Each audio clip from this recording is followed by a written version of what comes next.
Tonight, we turn toward one of the oldest questions there is. Who are you, really? Beneath the name, the role, the history, the worry, the person you have been trying so hard to hold together, there is something simpler, something older than the story of your life that has been there since before you can remember. It is still here, even now, beneath everything. Before we begin, feel free to share what time it is and where you're listening from. The Buddhist teachings point us again and again toward this remembering. It is not about becoming someone new, or fixing the self, or forcing the mind into peace. It is about seeing through the small, separate self we so often mistake for who we are. Most of us live as though everything rests on our shoulders. We carry old fears, old identities, old ways of protecting ourselves.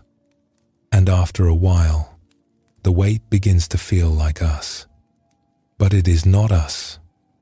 Tonight, through stories and teachings from Buddhism and Zen, we will explore what it means to set that weight down and to remember the deeper belonging that has been here all along.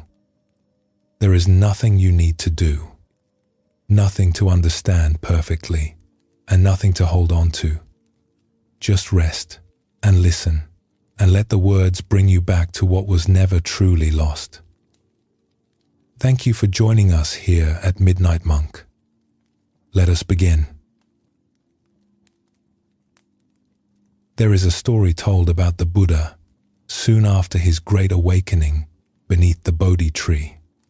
He was walking along a quiet road when a traveler came toward him from the other direction. The traveler stopped. He looked closely at the Buddha's face. He could not quite say what he was seeing. The Buddha was simply a man in a robe, walking under the morning sun. And yet there was a stillness in him that the traveler had never seen in another person. The traveler asked, "Are you a god?" The Buddha said, "No." "Are you some kind of magician then? A wizard?" "No." "Are you a man?" "No." The traveler was puzzled. He scratched his head. "Then what are you?" The Buddha smiled gently, and he said, "I am awake." The traveler walked on, and he carried that answer with him for a long time. He had met a man who was not asleep inside his own life, not lost in what had happened, not lost in what might come, not caught in the endless work of defending and arranging a self, simply here, simply awake to what he already was. Let us begin with a story about how heavy it becomes when we forget. There was once a man who carried a great pack on his back wherever he went. It was an enormous thing, taller than he was, stuffed full and bound with rope, and he had been carrying it for so many years that he no longer remembered a time without it. It held everything he owned, and everything he thought he might one day need, and many things he had simply never been able to leave behind. It had grown heavier year by year, for he was always adding to it and never taking anything out. He guarded it day and night. He never set it down, not even to rest, because somewhere along the way, he had come to believe that the pack was who he was. One day, bent low under the weight, he came to a river. An old ferryman sat by the water, ready to carry travelers across. The man asked to be taken to the other side. The ferryman looked at him and at the great pack rising high over his head and said, "Of course. But the river runs fast today, and the boat is small. A man cannot stand in it bent under a load as tall as that. You would tip us both into the water. Take the pack off your back, set it down in the bottom of the boat, and sit low beside it. Then we can cross safely." The man clutched the ropes and shook his head. "No, I never set it down. Not for anyone. Everything I have is in here. The ferryman only smiled and held the boat steady. I am not asking you to leave it behind, he said. It will be right here, beside you, the whole way across. I am only asking you to stop carrying it on your shoulders for the length of one short crossing, so that we do not capsize. The man was very tired, and the river was wide. So at last, slowly, he loosened the ropes and let the great pack slide from his shoulders into the bottom of the boat. His back straightened a little. He felt the cool air on his chest. He had carried the weight for so long that he had stopped noticing it, and only now, in its absence, did he feel how heavy it had truly been. He looked around as if waking from a long sleep. He saw the water moving, and the light lying across it, and the far green bank drawing closer, and he understood that he had not really looked at anything in years. He had been too busy guarding the pack. When the boat reached the other side, the man bent down to take up his load again, out of old habit. But his hands were slow. He looked at the pack for a long moment, and he understood that he had only ever believed he was the weight he carried. Underneath it, all along, he had been the one who could set it down. Like the man with his pack, we forget. We forget that the heavy, separate self we carry everywhere is not who we are. We forget that we can set it down. Most of us live inside this forgetting, and we do not even know it. Here is how the forgetting works. We come to believe that we are alone in here. A single small self, sealed inside one body, looking out at a world that is separate from us and often against us. From inside that belief, life becomes a long struggle to keep ourselves safe and to get what we need before it runs out. Sometimes we live this as a kind of victim. We feel that life is happening to us. There are forces all around, other people, bad luck, our own history, and we are small in the middle of it, just trying to survive. Everything is pushing on us, and we are pushing back, and we are tired. And sometimes we live it the other way. We tell ourselves that we are the author of everything, that we create our own reality, that we are fully responsible for our happiness and our success and even our health. This version sounds better and feels stronger, and there is something true in it, because the mind is powerful and how we meet our life matters a great deal. But look closely, and the two reveal themselves as the same person underneath. Both of them have a heavy, separate self standing right at the center. In one, that self is a victim. In the other, that self is in charge. Either way, the person is still alone in there, holding the whole weight of a life by himself. And that, the Buddha taught, is the deepest cause of our suffering. Not our circumstances, the lonely sense that we are separate and that it is all on us. Zen and the older Buddhist teachings have looked very carefully at this for thousands of years, and they all point somewhere else. They point away from the separate self entirely. In the old wisdom cultures, awakening was never something one person achieved alone, like winning a prize. It was understood as something that opens for the benefit of everyone. A person would practice and settle and open the heart, not to become special, but because when one heart opens, the warmth of it spreads. We are not separate drops. We are part of one water. There is a beautiful idea at the heart of this path. The word is bodhisattva. It comes from two older words. Bodhi means awakening. Sattva means being.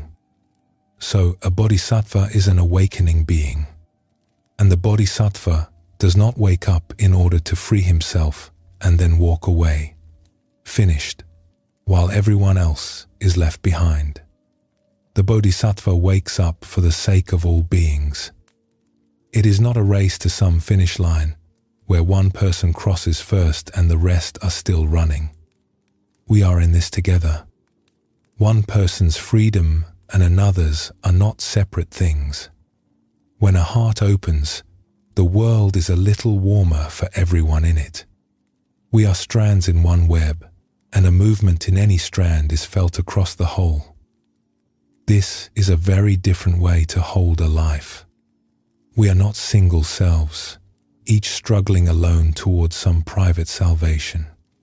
We belong to something, and the moments of that belonging, those open and unworried moments, are not lucky accidents. They are glimpses of the truth. There is a well-known Zen tale that captures this, told for centuries. It is a story about how easily we miss what is right in front of us. There was once a young monk who had traveled a great distance to study under a teacher known across the region for his wisdom. The young man had read a great deal. He had practiced for years on his own. He arrived at the monastery quite proud of all he knew and quite sure that he had come to be filled with something he did not yet have. The teacher welcomed him warmly and invited him to sit for tea. The young monk began at once. He spoke of the texts he had studied. He spoke of his insights, his understanding, the long hours he had spent in meditation. He explained what he had grasped about the nature of the mind and what he still hoped to learn here, from a master at last. The teacher listened and nodded and began to pour the tea. He filled the young man's cup, and then he kept pouring. The tea rose to the rim, and then it spilled over, running across the table and onto the floor. The young monk jumped up. "Stop. The cup is full. It cannot hold any more." The teacher set down the pot and looked at him kindly. "You are like this cup," he said. "You have come to me already full. You are full of your reading, full of your ideas, full of your sense of yourself as a student who must be taught. How can I show you anything while you are so full? Come back when your cup is empty."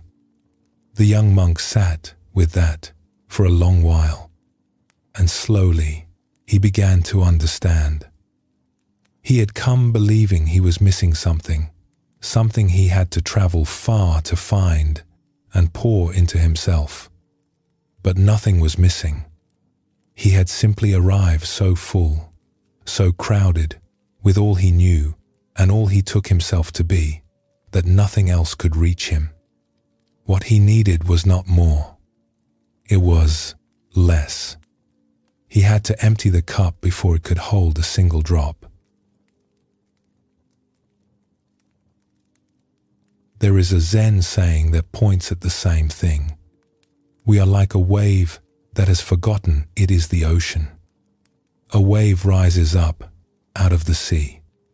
For a little while, it has a shape and a size. It is taller than the wave beside it, or smaller. It moves faster or slower. And if a wave could think, it might spend its whole short life worried about these things. It might feel proud of its height, or afraid of the shore coming closer, or lonely, certain it is just one small wave among millions, rising and falling all alone. But the wave was never separate from the water, not for a single moment. It was always the ocean, taking a shape for a while. Its rising and its falling were both just the sea, moving. There was never anything to fear, and never anything to lose, because the wave was always the thing it was afraid of being parted from. This is close to what the Buddha meant. We feel like separate waves. We spend so much of our energy on the size and shape of our own small life, comparing, defending, afraid of the shore. And underneath it all, we are the water. We always were. So how do we begin to remember in an ordinary day, in the middle of an ordinary life? It begins gently. There is nothing to force and nothing new to believe. There is only noticing. The next time one of those open moments arrives, the kind we spoke of, the practice is simply to notice it. To notice that the worried self has grown quiet. To notice how it feels in the body when nothing is being defended. There is usually a softening in the chest. The breath comes more easily. The world seems a little closer, a little kinder. There is no need to grab the feeling or hold on to it. That would only be the small self again, trying to possess something. It is enough to recognize it. A small inward yes. This is closer to who I really am. And when the other state comes, tight and separate and alone with it all, there is no need to fight that either. It helps only to remember that it is not the whole truth. It is the forgetting, and the remembering is always near, as close as the next quiet breath. That is enough for now. We are only beginning. Tonight we will walk slowly through the ways a person comes home to this, the ways the heart opens even when life is hard. There is no hurry. There is nowhere to get to. We already belong to the thing we are looking for. Let us be still for a moment before we go further. Notice how you are feeling, with no need to change a thing. We will continue whenever it feels right.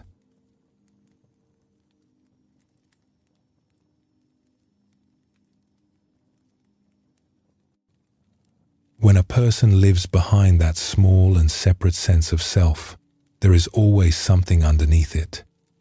Beneath the worry, beneath the hurry, beneath the constant managing of a life, there is fear.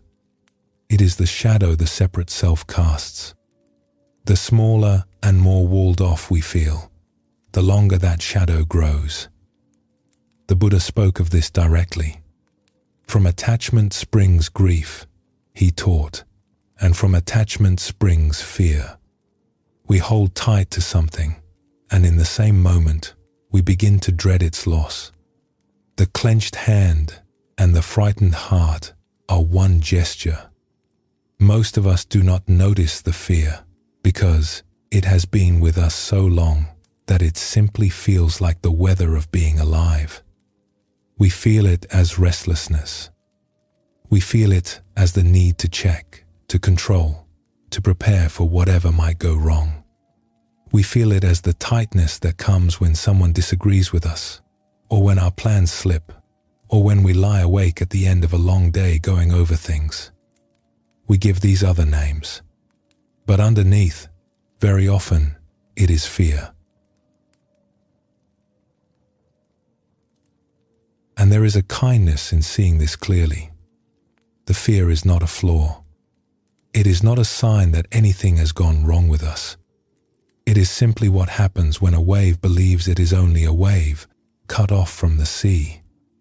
Consider a small child who has wandered away from the people who love her and finds herself alone in a crowd. Everything that a moment ago was warm and familiar has become large and strange. She does not yet understand that she has only walked a little way off, that her family is close, that she is held within something that has not abandoned her. All she knows is that she is small and alone and surrounded.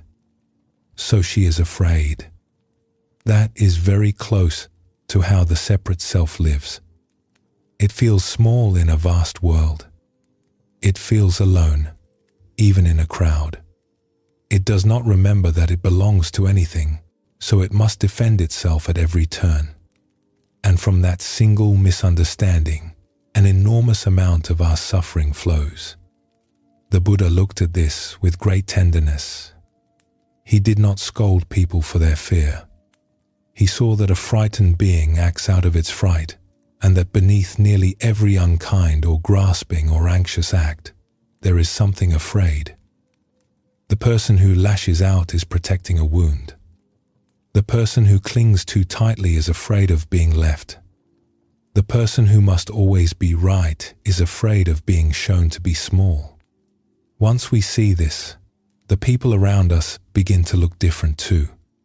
The difficult co-worker, the sharp-tongued relative, the stranger who cuts in line, each of them is, in some hidden corner, a frightened child who has forgotten that they belong. This does not excuse the harm that fear can cause, but it softens our heart toward the one who caused it and toward ourselves when we are the one. When we begin to see our own fear this way, something eases. We stop treating it as an enemy to be conquered, and we begin to treat it as we might treat that frightened child, with patience and with care. There is an old understanding in Zen that what we resist tends to grow stronger, and what we meet with a kind and open awareness begins, on its own, to settle. Fear is no different. Turned away from, it follows us like a shadow. Turned toward gently, it loosens. There is an old story about an anxious woman told in a time long before our own. In a small village, there lived a woman who wept nearly every day, and her neighbors, with gentle affection, had come to call her the weeping woman. She had 2 grown sons whom she loved more than anything in the world, and both had made their way in trades of their own. The elder son sold umbrellas in the market. The younger son was a potter, and he laid his bowls and jars out in the open air to dry and harden in the sun. A mother with 2 grown sons, each with an honest living, might be expected to rest easy. But her love had turned entirely into worry, and her worry found something to grieve over in every kind of weather. When the sun shone bright and warm, she wept for her elder son. "Look at this clear sky," she would say. "Not a cloud anywhere. Who will buy an umbrella on a day like this? My poor boy will sell nothing, and his shop will fail." And when the rains came, she wept just as hard for her younger son. "All this rain," she would cry. "His pots will never dry in such damp. The clay will stay soft, his work will be ruined, and he will be left with nothing." So whether the day was wet or dry, she found her reason to sorrow, and she lived in a kind of perpetual rain of her own making, no matter what the sky was doing. One day a wandering monk passed through the village and saw her sitting in her doorway, weeping again. He stopped and asked her kindly what troubled her so, and she told him the whole story, the umbrellas and the pots, the sun and the rain, and how there was never a single day she could be at peace. The monk listened, and when she had finished, he smiled, not unkindly, and said, "I see your trouble, but it is not in the weather. It is in which sun you choose to think of. You have it turned exactly the wrong way around." She looked up at him, not understanding. "From this day," he said, "when the sun shines warm and bright, do not think of your elder son and his umbrellas. Think of your younger son. Picture his pots and jars drying beautifully in that good strong sunlight, hardening fast, ready for market.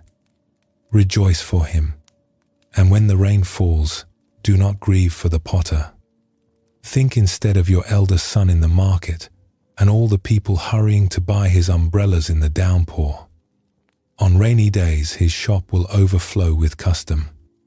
The very same sky that you have been weeping under is a blessing for one of your sons every single day. There is not one day in the year that is bad for both of them. You have simply been looking at the wrong child each time. The woman sat very still, and then she began to laugh. Nothing about the weather had changed. The sun and the rain were exactly as they had always been. The only thing that changed was where she turned her mind. And from that day, the neighbors stopped calling her the weeping woman, because on sunny days and rainy days alike, she was found smiling in her doorway, thinking of whichever son the heavens were blessing that day. The story makes a simple point.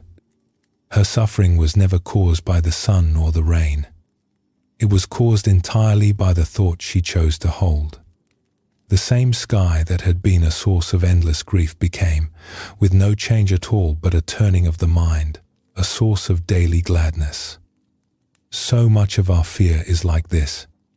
We stand beneath a sky that holds as much blessing as threat, and we fix our gaze, out of long habit, only on what might go wrong. When we look closely at our own fear, we find that it lives almost entirely in two places, and neither of them is here. The first is the past.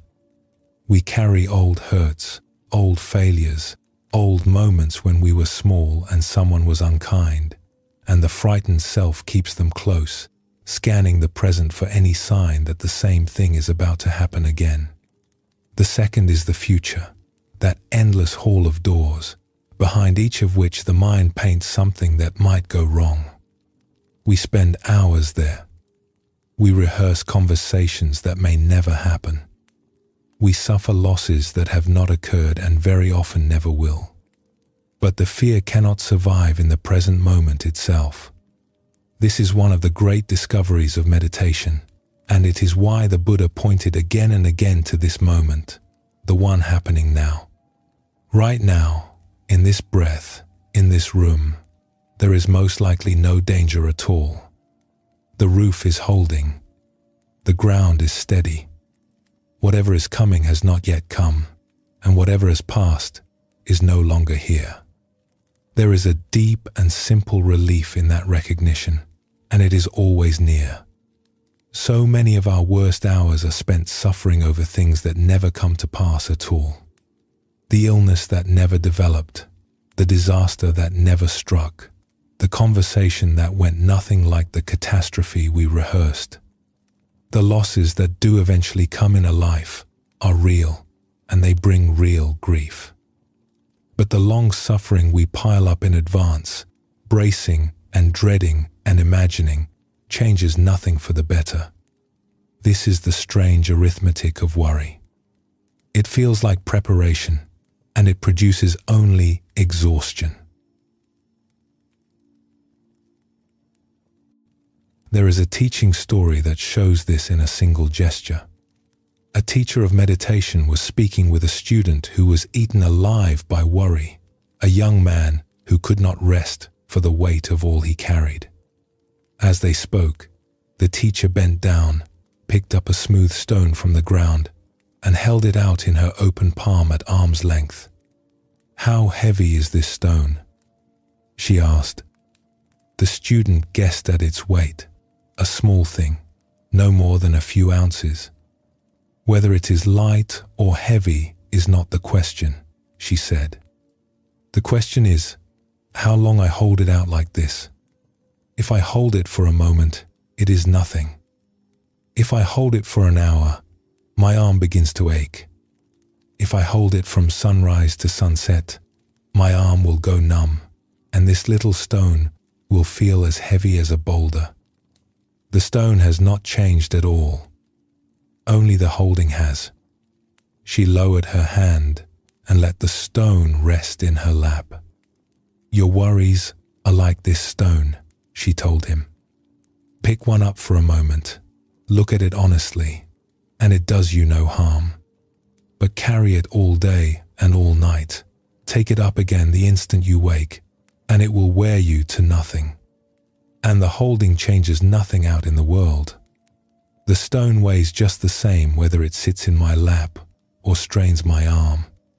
So set your worries down when their moment has passed. They will wait for you if ever you truly need them again.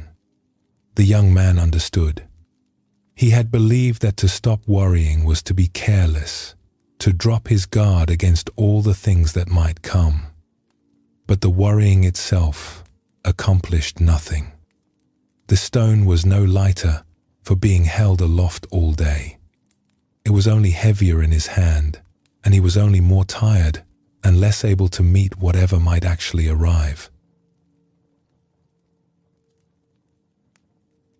There is an old image from the Buddhist teachings that captures the heart of this.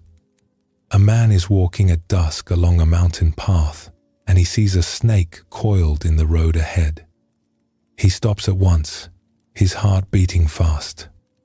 He dares not step forward, and he stands there on the path, held still by his fear, for a long while. Then the moon rises a little higher, and its light falls on the path. And he sees that it was never a snake at all. It is a coil of old rope, dropped by some traveler long ago. The moment he sees clearly, the fear simply dissolves. It has nowhere to stand. The rope cannot hurt him, and in truth, it never could. So much of what we fear is rope that we have taken for a snake. The mind, in the half-light of not seeing clearly, turns a shadow into a threat, a silence into rejection, an uncertainty into a coming disaster.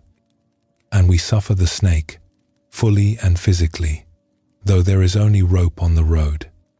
The teaching does not promise that there are no real dangers in life.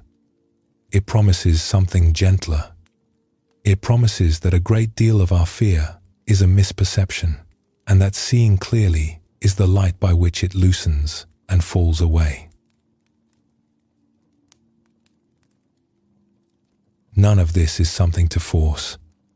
We do not free ourselves from fear by fighting it, for that is only the separate self struggling against itself, and the struggle feeds the very thing it means to end. The way through is softer than that. It begins with kindness toward the frightened one inside us. When fear arises, rather than pushing it down or being swept along by it, we can turn toward it as a parent turns toward a frightened child, without alarm and without judgment. We can notice where it sits in the body, the tightness in the chest, the knot in the belly, the breath gone shallow, and simply let it be there, held in a softer and more spacious awareness. We do not have to believe everything it tells us. Fear is a poor fortune teller. It speaks with great certainty about a future it cannot see. We can listen without obeying. We can let the moonlight rise and look again and ask quietly whether what we are facing is truly a snake or only a coil of rope on the road. There is a gentleness in this that the fearful mind never expects. It expects a fight, and instead it is met with care. It braces against rejection, and instead it is welcomed home. Slowly, over many small moments, the frightened self learns that it is not in danger after all, and it begins to unclench. And beneath all of it, there is the remembering. The fear is the shadow cast by the belief that we are separate and alone. When we touch, even for the length of a single breath, the truth that we belong to something far larger than this small self, that we are held as the wave is held by the sea, the shadow grows thin and has little left to feed on. The Buddha taught that all things pass, and fear is among them. It rises, and if we do not feed it, it falls. The frightened child looks up and sees that her family was never far away, that she was held the whole time, even in the moment of her terror. And the fear, which only ever wanted her to be safe, can finally lay itself down and rest. Let us pause here together for a few breaths. There is no hurry to move on. When the moment feels right, we will continue.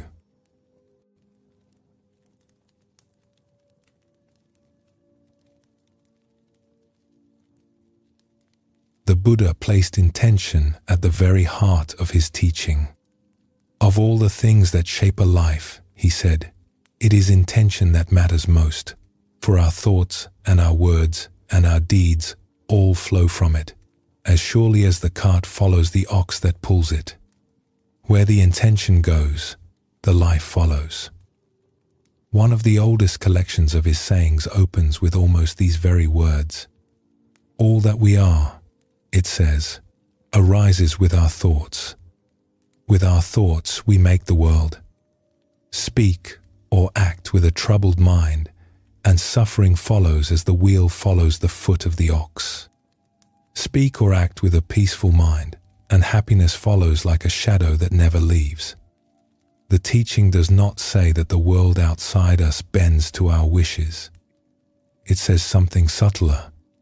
It says that the quality of mind we bring to our life is the quality of life we will know. This is a powerful idea, and it runs deeper than it first appears. Beneath everything we do, there is an aim. Some current we are moving with. Often we are not even aware of it. But it is there, steering us, and it shapes how our days unfold and how we feel inside them far more than we realize. For most of a life, that current runs in one simple direction. It is the oldest direction there is, older than thought, written into every creature that has ever lived. It is the pull toward more of what feels good and less of what hurts. Toward pleasure, away from pain. Toward comfort, away from difficulty. There is nothing shameful in it. It is the basic machinery of being alive, and it has kept living things safe since the beginning. But when it becomes the whole of what moves us, it makes for a small and anxious life, forever leaning toward the next pleasant thing and bracing against the next unpleasant one. There is a story about a wealthy merchant who lived in a great house at the heart of a busy city in a time long ago. He had spent his whole life in pursuit of comfort, and by every measure he had won. His storerooms were full. His table held the finest food in the province.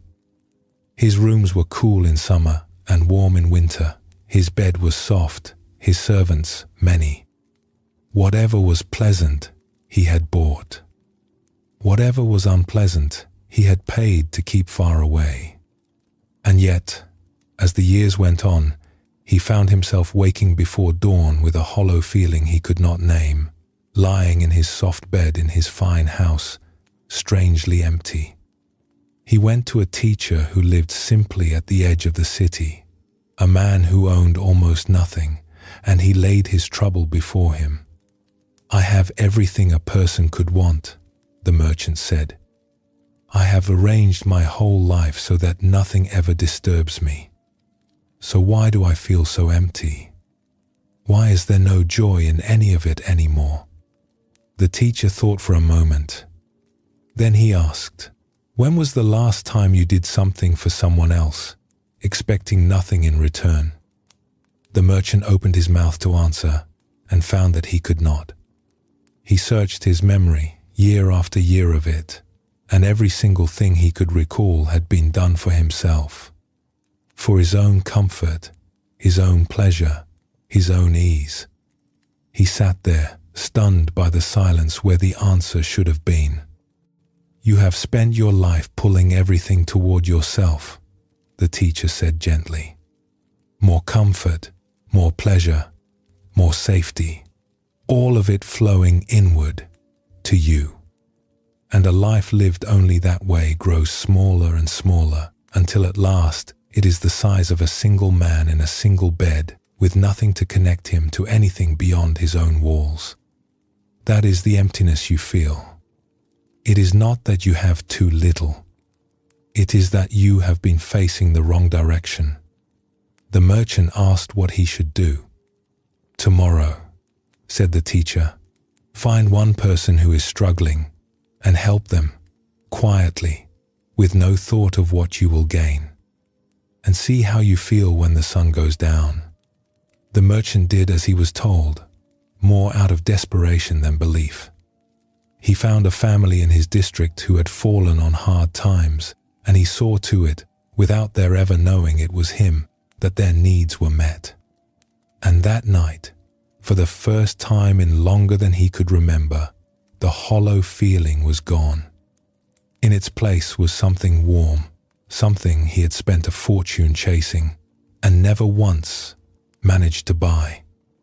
He had discovered the second current, the one that does not pull inward, but flows out. That second current is the deeper intention, and it lives in all of us, beneath the first. It is the wish to be kind, the wish to be honest, the wish to be of some use to the people around us. It is the part of us that lies awake at the end of a hard day, untroubled by what we failed to get, aching instead over the moment we were short with someone we love. It does not shout the way our wants do, but it grows stronger with the years, and where the first current leaves us empty, this one, followed even a little, leaves us full. The merchant felt the difference in a single evening. What the Buddha understood is that we do not have to become better people first, and then earn this turning. The turning happens through the remembering itself. Each time we pause and recall what we most deeply intend, we lean a little toward that second current, and over a life, the leaning becomes the direction we travel. This turning shows itself most clearly in the small, unguarded moments of a day. Life has a way of knocking us off center. A plan collapses, or someone speaks to us harshly, or the body aches and the whole day seems to come apart, and almost before we know it, the old current takes hold again. We tighten and harden, reaching for control, or lashing out, or sinking down under the weight of it. The small and frightened self is back at the wheel, steering by pleasure and pain, and our deeper intention is nowhere to be found. The teaching is simply this. In that moment, we can remember. We can pause, even for a single breath, and ask ourselves what truly matters here. Not what would feel good, not what would win the argument, but what we most deeply wish to be. And in the asking, something shifts. The deeper intention, which had been buried under the reaction, comes quietly back into view. There is a beautiful aspiration carried in the Buddhist tradition, spoken by those who walk the path of the awakening heart. May whatever comes, pleasant or unpleasant, serve to wake me up. It is a generous way to hold a life, because it leaves nothing out. The good days and the hard ones, the gains and the losses, all of it becomes material for awakening. Nothing is wasted. Even the worst moment can serve, if we let it remind us of what we are here for. Let us turn to a story that shows how this works when life is at its most irritating, for it is rarely the great tragedies that test us, but the small daily frustrations. There is a story about a respected teacher of meditation, a man who had spent years guiding others toward calm, and who was, on a particular evening, running late to give a talk on this very subject. He had spent the afternoon helping his child with a difficult lesson, and he had left himself only a little time. He hurried out to his cart, climbed up, and took the reins, and the old horse would not move. It stood there, in the yard, head down, utterly unwilling, and no amount of urging would shift it. He had only minutes to reach the hall, where a room full of people was already gathering. There was no other horse, no other way, and no one he could send word to. And so this teacher of calm, This man about to speak on peace felt the heat rise in his chest. He threw down the reins. He climbed off the cart and stamped about the yard, muttering, thoroughly and completely angry. And then, in the middle of his stamping, a thought arrived. He remembered what he was about to go and teach. He remembered the very words he had planned to speak about meeting life's difficulties with an open heart. And he stood quite still in the yard, and he almost laughed at himself, at the enormous gap between the calm man he meant to be and the furious man stamping in the dust. So he stopped. He stood still in the yard, and half to himself he said, "May this too serve to wake me up." He did not pretend the anger was gone. It was still there, simmering. But naming his intention, even in the midst of it, loosened its grip. The rage that had filled the whole yard a moment before became something he could see and hold and smile at. And whether the horse ever moved that night hardly matters to the story. What matters is that a man remembered, in the middle of losing himself, what he most wished to be. This is the thing the Buddha pointed to. We will be knocked off center, all of us, again and again. That is not a failure. The practice is not to never fall. It is only to remember, a little sooner each time, what we are here for, and to begin again. This teaching does not ask us to be perfect. It does not ask us to never feel anger or fear or the pull of the old current. The teacher in the story did feel his anger, fully. What he did was simply remember, in the midst of it, the deeper wish underneath. And that remembering was enough to begin to free him. The teacher did not punish himself for losing his temper, and this is the part most of us miss. When we fall short of who we mean to be, we tend to pile on. We are short with someone, and then we spend the next hour scolding ourselves for being short. We give in to an old habit, and then we add a long, bitter speech about how weak we are. The original stumble was brief. The story we tell ourselves about it can last for days, and it does far more harm than the stumble ever did.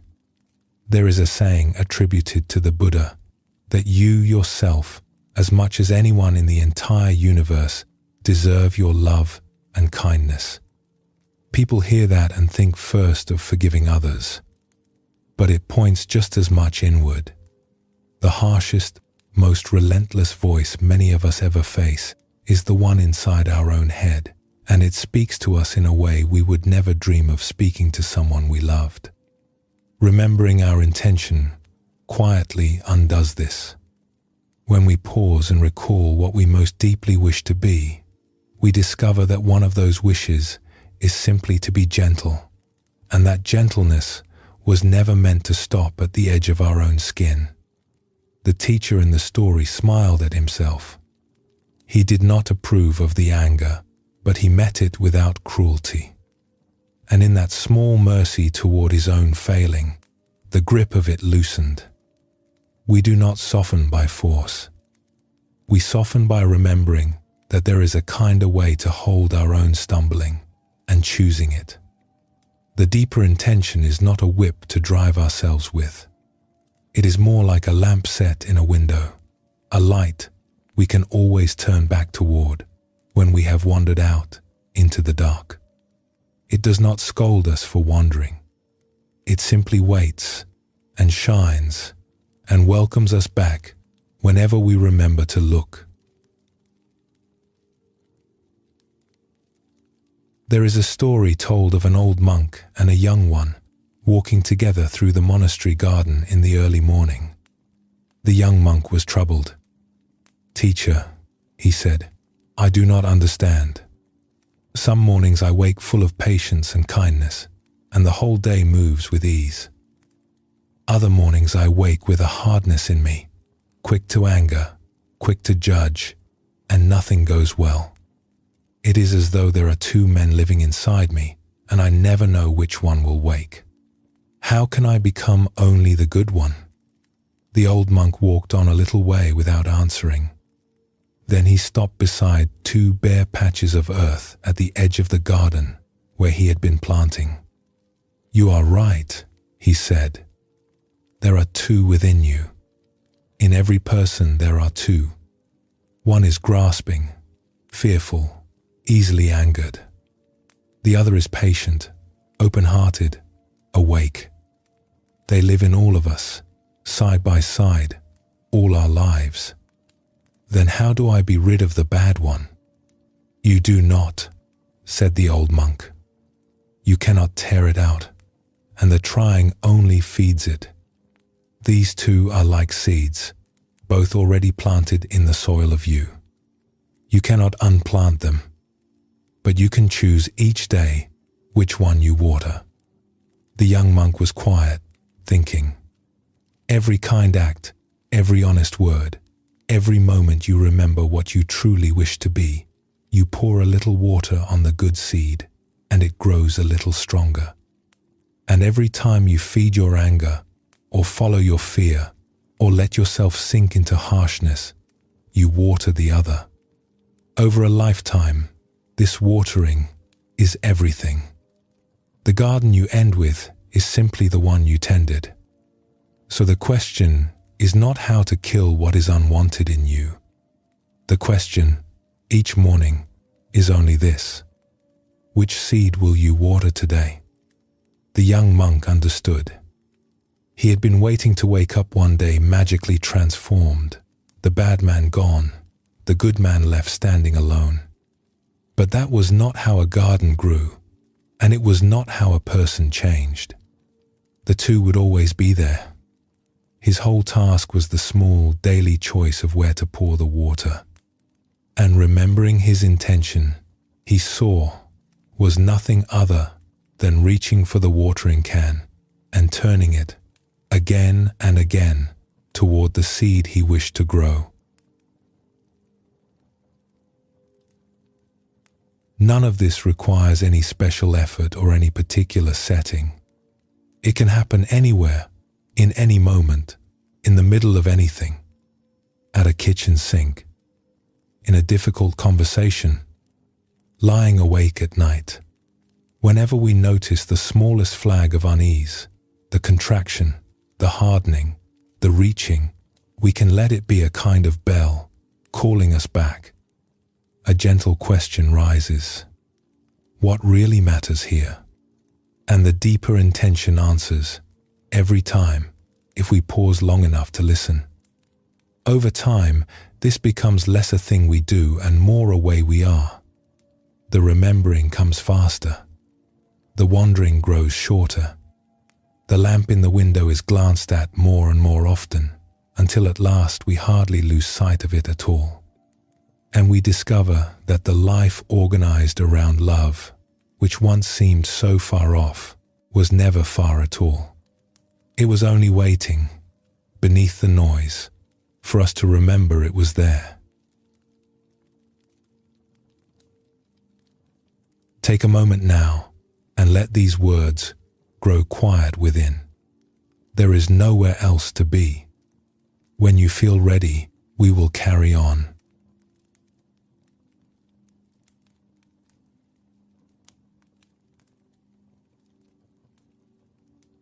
There are moments in a life when our own strength simply runs out.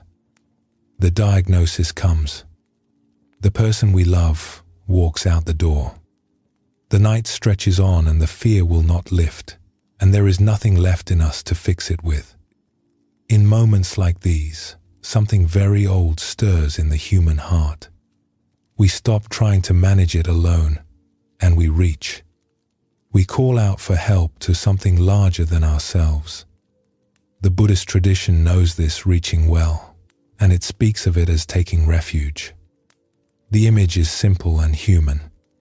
When a storm comes, we look for shelter, somewhere steady to wait it out. And the Buddha pointed to 3 kinds of shelter for the heart in hard times. There is the example of the awakened ones, those who found peace before us and showed that it is possible. There is the body of wisdom and teaching they left behind to steady us when we lose our way. And there is the companionship of others walking the same path so that we never have to walk it alone. None of this asks for belief in anything.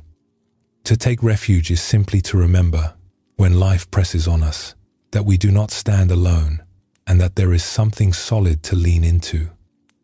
This matters because of everything we have been speaking of. The small and frightened self believes it is alone, sealed off, responsible for carrying the whole weight of a life by itself. And from inside that belief, we cannot simply think our way back to peace. The tangled mind cannot untangle itself by pulling harder on the knot.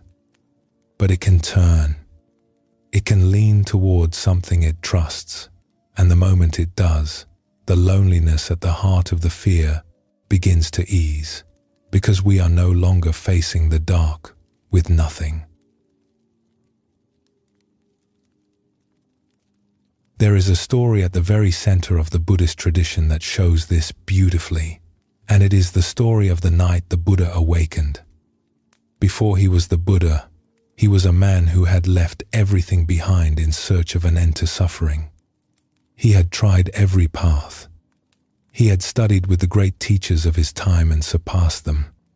He had fasted and strained and pushed his body nearly to breaking, and none of it had brought him free. At last, he sat down beneath a great fig tree, the tree we now call the Bodhi tree, the tree of awakening, and he made a simple resolve. He would sit there with an open and steady heart until he saw clearly. And through the long night, the tradition tells us, he was visited by a figure named Mara. Now Mara is not a monster from a children's tale. Mara is something each of us knows from the inside. Mara is the voice of doubt and fear, of craving and restlessness, of every part of us that resists waking up. Mara came to the seated man and tried, all night, to pull him from his resolve. First came the temptations, every pleasant thing the mind could wish for, paraded before him to lure him from his seat. The Buddha did not grasp at them, and they drifted away like smoke. Then came the fears, every worry and threat the mind could conjure, sent to frighten him into rising. It is sometimes told that Mara loosed a great storm of arrows at him. But as each one drew near the stillness of his open heart, it turned, gently, into a flower and fell harmless to the ground at his feet. He met everything that came not by fighting it, but by remaining present and awake, and so it could not touch him. By the first light of morning, he had seen through nearly all of it. But Mara had one challenge left, the hardest one. Mara asked him, in effect, "Who are you to awaken? By what right do you sit there? Who will vouch for you?" It was the voice of the deepest doubt, the one that says, "You are alone in this, and not enough." And then came the moment the whole story turns upon. The Buddha did not argue. He did not try to prove himself or summon some private strength to answer the doubt alone. Instead, he simply reached down and laid his hand upon the earth. He called upon the earth itself to bear witness, to stand with him, to affirm that he belonged, that he had every right to awaken, that he was held by something far older and larger than his single self. And it is said the earth responded. A deep trembling, a sound like thunder rolling through the ground, the earth speaking its yes. And in that moment Mara scattered and was gone. And the man beneath the tree became the Buddha, the awakened one. This image of the hand upon the earth has been carved and painted 10,000 times across the centuries, and there is a reason it has lasted so long. The story could have been told another way. It could have been the tale of a strong man who, by the sheer force of his own will, gritted his teeth through one long night and conquered his demons single-handedly. That is the kind of story our culture often loves, the lone hero who needs no one. But that is not the story the Buddhist tradition kept. In the story it kept, at the final and hardest moment, the awakening one does not stand alone. He reaches out. He calls upon the whole of the earth to which he belongs, and only then is he free. The teaching hidden in that gesture is gentle and freeing. We are not meant to do this alone. The deepest awakening is not the triumph of a separate self over its troubles.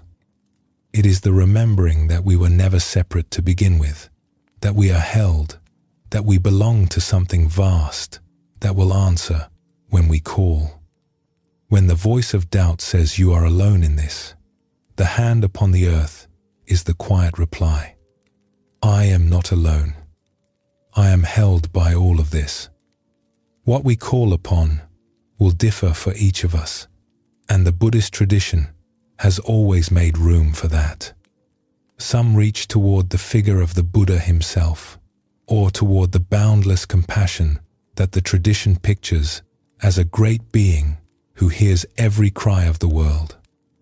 Some reach toward the earth, as he did. Some, in their own lives, find themselves calling on a grandmother who loved them, or on some presence of kindness they cannot quite name but have always trusted was there.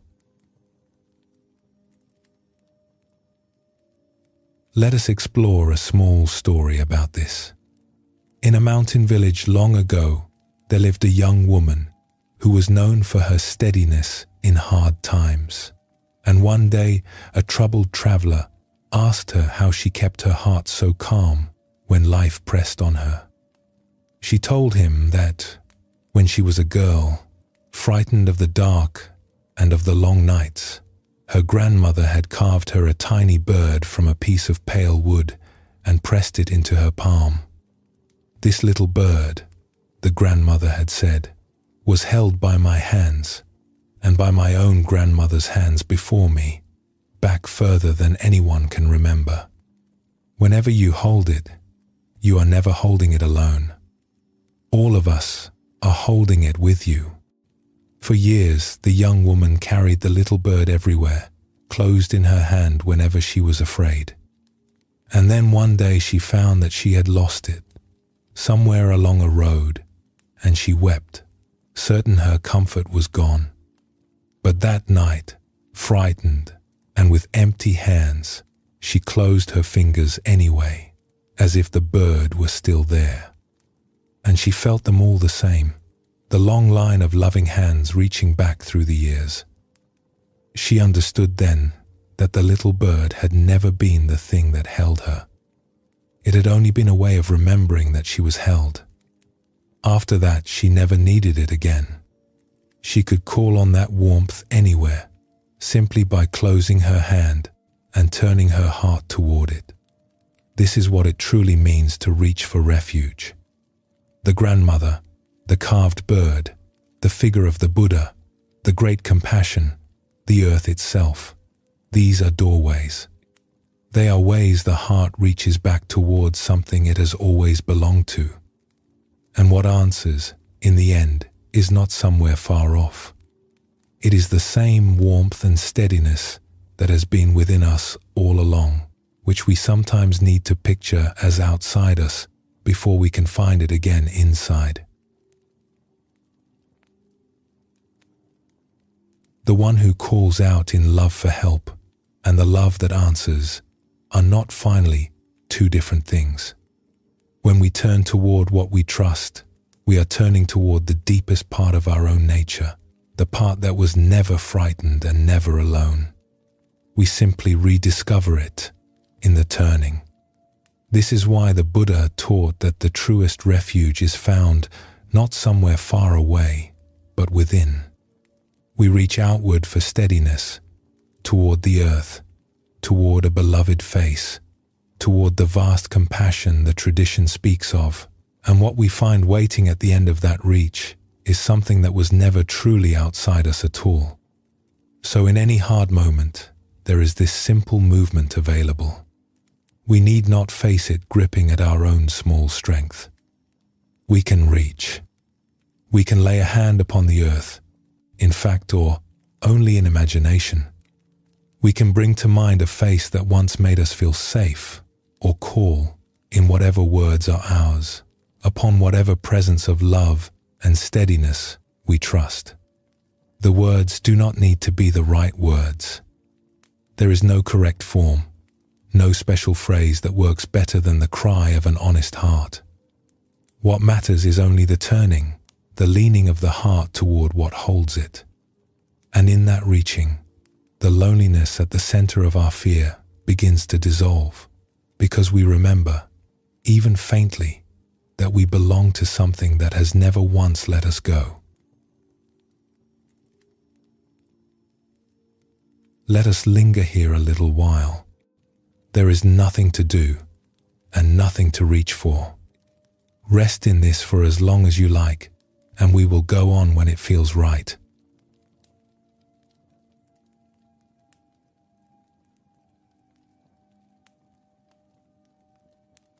It is evening, and something has gone wrong. A hard conversation, a piece of bad news, an old sadness that surfaces for no clear reason. And almost at once, without deciding to, we begin to move away from it. We turn on something to watch. We open the cupboard though we are not hungry. We pick up the phone and scroll without seeing. We find a task, any task, to throw ourselves into. We get busy, we numb, we look away. Anything rather than simply sit with the feeling that has arrived. This is the oldest habit there is, the move to get away from our own pain as fast as we can. And there are 100 ways to do it, most so automatic we hardly notice we are doing them. The trouble is that none of them work for long. The feeling we fled is still there in the morning, waiting. The Buddhist tradition saw something about this long ago, and anyone who looks honestly at their own life comes to see it too. The running causes more suffering than the thing we are running from. The avoiding hurts more than the feeling itself would have.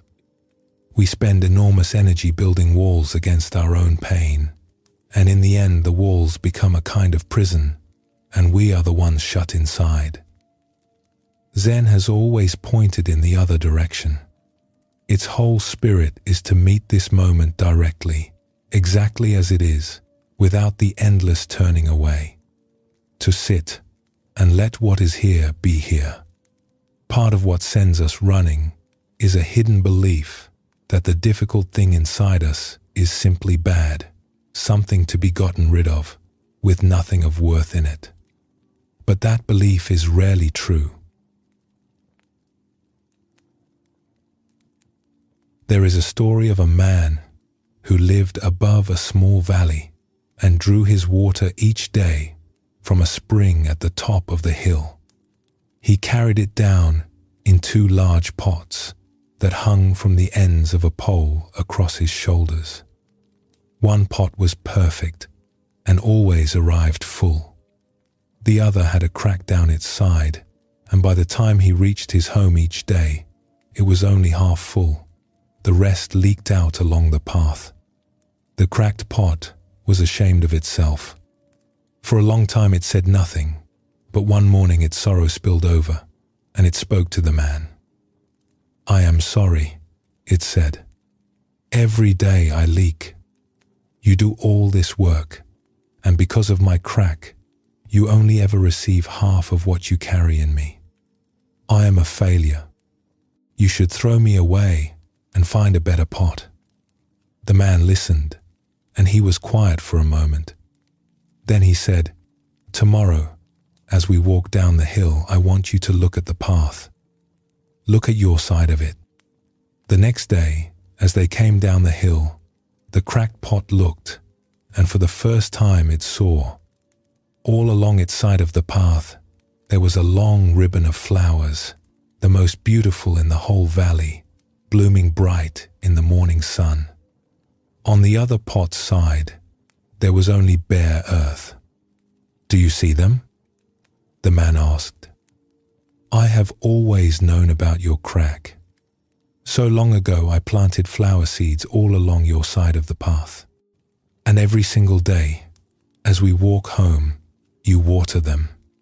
All this time, while you thought you were only failing, you have been making this whole hillside bloom. There would be no flowers here at all if you were not exactly as you are."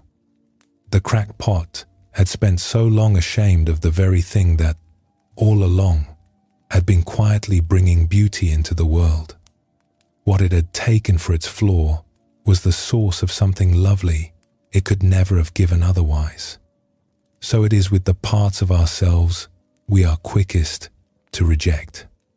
There is an old teaching that says this even of our most difficult feelings, and it does so through a striking image. This teaching comes from the Tibetan tradition, and it speaks through the image of a poison tree. It describes 3 different people who come upon such a tree growing by the road.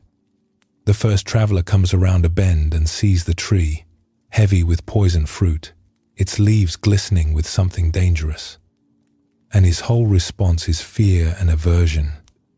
"This thing is a threat," he thinks. "It could harm me. It could harm others who pass this way." And so he takes up an axe, and in a kind of panic he sets about cutting it down, hacking at it, desperate to destroy it before it can do any harm. He wants it gone.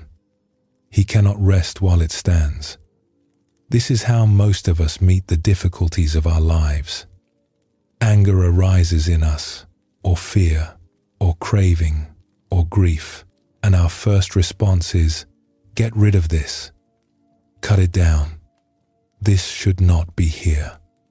We treat our own inner experience as an enemy to be destroyed, and we go to war with ourselves, swinging the axe at whatever we find unpleasant. It is exhausting, and it never quite works, because a feeling cannot be cut down. It only grows back, often stronger, fed by the very struggle against it.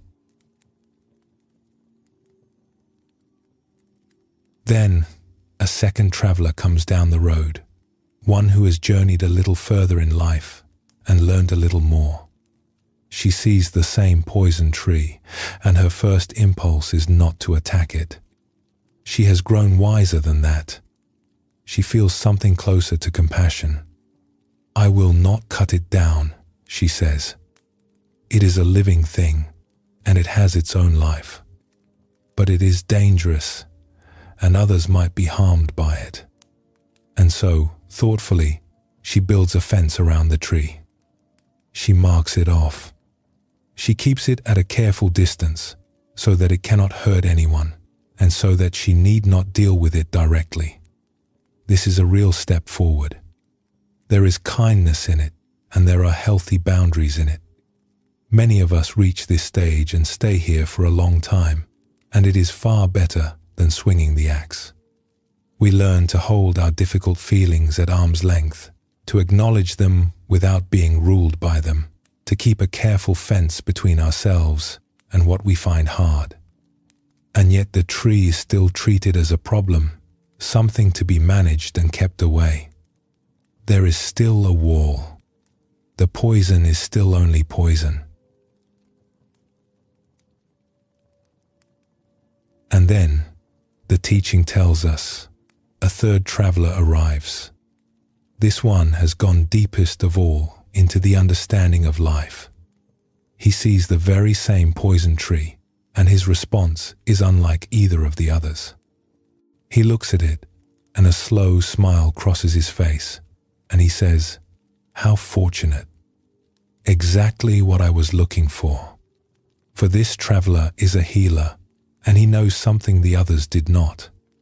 He knows that the very poison in that fruit, rightly understood, gathered with care, and prepared with skill, becomes a powerful medicine, able to cure the sick and ease great suffering. What the first man wanted to destroy, and the second to fence away, the third receives as a gift. He sees in the most dangerous thing on the road the very thing he needs. And so he gathers the fruit, and he makes from the poison a medicine that heals. This is the deepest way to meet the difficulties of a life, and it is what our practice slowly makes possible. We stop swinging the axe at our pain. We even take down the fence, and we begin to discover that the very things we feared most, the grief, the anger, the loneliness, the fear itself, carry within them something we need. They become our medicine. They soften us, they deepen us, they open our hearts to others who suffer as we have suffered. Met fully and with care, the poison becomes the cure. Now this is gradual, and the teaching is honest about that. We cannot eat the poison all at once. The healer does not become a healer overnight. It takes a certain readiness, a slow growing of the capacity to be present with what is hard. We begin where we are, perhaps still swinging the axe at some things, still keeping the fence around others. And little by little, as we grow more able, we find we can turn toward more, hold more, transform more. There is no rushing it, and no failing at it. There is only the gradual ripening of the heart's ability to meet life directly. Let us explore a story about this turning. In a town long ago there lived a woman who carried a heavy sorrow. She would not speak of it, and she would not look at it. She filled every hour with work and errands and noise, so that there would never be a quiet moment in which the sorrow might catch up with her. From the outside, she seemed tireless, but she was growing thin and worn, and she slept badly, and a hardness had crept into her that pushed away even those who loved her. At last, exhausted, she went to a teacher who lived nearby and was known for helping troubled hearts. She told him she could not go on, that she was running and could not stop, and she did not even know from what. The teacher poured her tea and asked her to sit. "You are like someone fleeing their own shadow," he said kindly. "The faster you run, the faster it follows, and you will never outrun it, because it is part of you. But there is something you have not tried." "What is that?" She asked. "Stop," he said. "Turn around. Sit down where you are, and let the thing you are fleeing catch up with you at last. Do not fight it. Do not push it away. Simply let it come and feel it and stay." She was afraid. She believed that if she let the sorrow reach her, it would swallow her whole. But she was too tired to run any longer. And so, sitting there, she stopped. She let herself grow still. And the sorrow she had fled for so long came over her at last, in a great, slow wave. It did not destroy her. It moved through her, and she wept as she had not let herself weep in years. And the teacher simply sat with her, steady, while it passed. And when it had passed, she felt something she had not felt in a very long time. She felt light. She felt clean, as a sky feels clean after rain. The sorrow had not been the enemy. The running had been the enemy. And once she turned and met what she had feared, it could finally begin to soften and to heal and to set her free. There is a kind of relief that comes when we stop running. The Buddha taught that grasping and aversion are the roots of our suffering, the constant reaching for the pleasant and pushing away of the unpleasant, and that peace is found in releasing both. When we finally turn and face what we have been fleeing, something we did not expect tends to happen. The thing is rarely as terrible as the fear of it was. The grief we would not let ourselves feel turns out to be bearable, and even, in its own way, a kind of homecoming. The anger we kept fenced away turns out to have something to teach us. The feeling we were so sure would destroy us rises, moves through us, and passes, and leaves us more whole than before. Part of why this works is simple, and the Buddha pointed to it again and again. Everything passes. No feeling, however strong, is permanent. A wave of grief or fear or anger rises, crests, and falls, the same as everything else in this changing world, if only we will let it complete its movement. But when we flee a feeling, or fight it, or fence it away, we interrupt that natural passing. We freeze it in place. The grief we refuse to feel does not leave. It waits, just out of sight, and colors everything from there. The anger we will not look at hardens into resentment that lasts for years. What we turn toward can move and change and pass. Only what we refuse to face is condemned to stay. So the turning toward our experience, frightening as it can seem, is the kindest and most freeing thing we can do. It is not a grim endurance, a bracing to suffer more. It is the opposite. It is the laying down of a struggle we were never going to win, and the discovery that what we feared was unbearable was, all along, something we could meet and hold and pass through into peace. There is a saying in Zen that captures the whole of it. When walking, just walk. When sitting, just sit. And when grieving, we might add, just grieve. To be fully in our life as it actually is, even when it is hard, and not somewhere else, fleeing.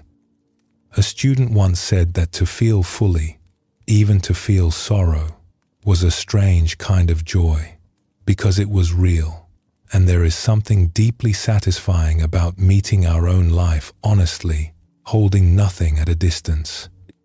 That is the freedom the third traveler found.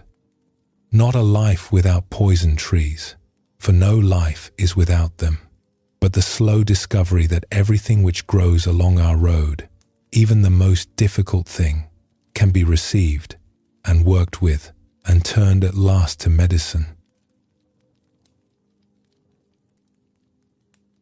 Let these words settle now, and let the stillness do the rest. Stay with it a while, and we will go on whenever you are ready.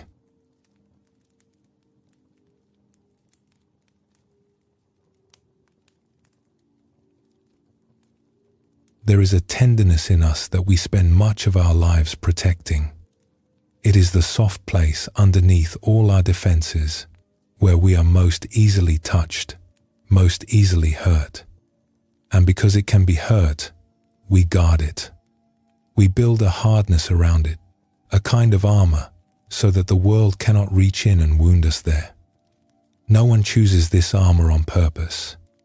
It forms slowly, over years, out of the small and large hurts of a life. A child reaches out and is met with coldness and learns to reach a little less. A young heart loves and is wounded and quietly resolves to love more carefully next time. Piece by piece, almost without our noticing, we build the shell and we come to mistake it for who we are. We forget there was ever a time we stood in the world unguarded. The trouble is that the same armor which keeps out the hurt also keeps out the love. The shell that protects our tenderness also seals it off, and a heart sealed off cannot be reached by anything, neither sorrow nor joy.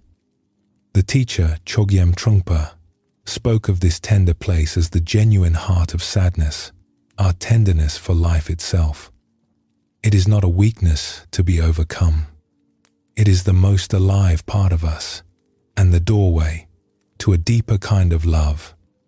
So this is about courage, not the loud kind that charges into danger, but the quieter courage it takes to stay soft when everything in us wants to harden. The courage not to walk away from our own tender heart when it begins to ache. The Zen tradition speaks often of the open heart and the open hand, of meeting life with nothing held back and nothing clenched tight. The armor we build is the opposite of this. It is a clenching, a closing of the hand, and though it feels like safety, it does not make the pain go away. It only locks it in and locks us in with it. There is a story of an old man in a mountain village who had not let anyone close to him in many years. Long ago, he had lost someone dear, and the grief had been so great that he had decided, somewhere deep inside, never to feel such a thing again. So he had grown hard. He kept his face stern and his door shut.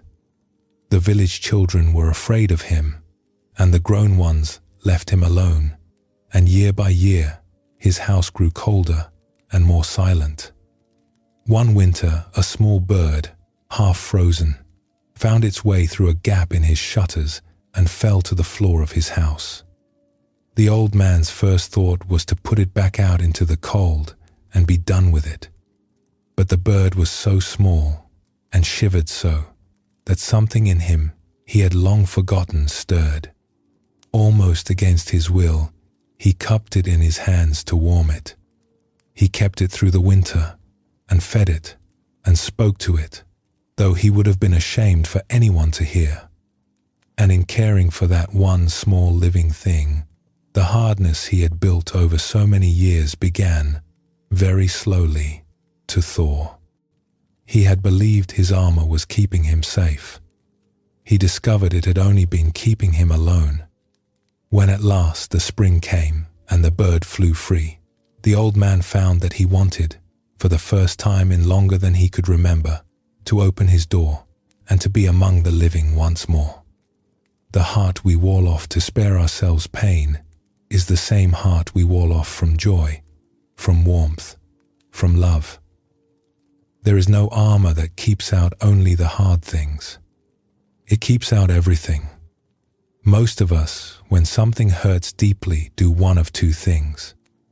We either close down, growing hard and cold and numb, or we flee, filling our days with noise so we never have to feel the ache. Both are ways of walking away.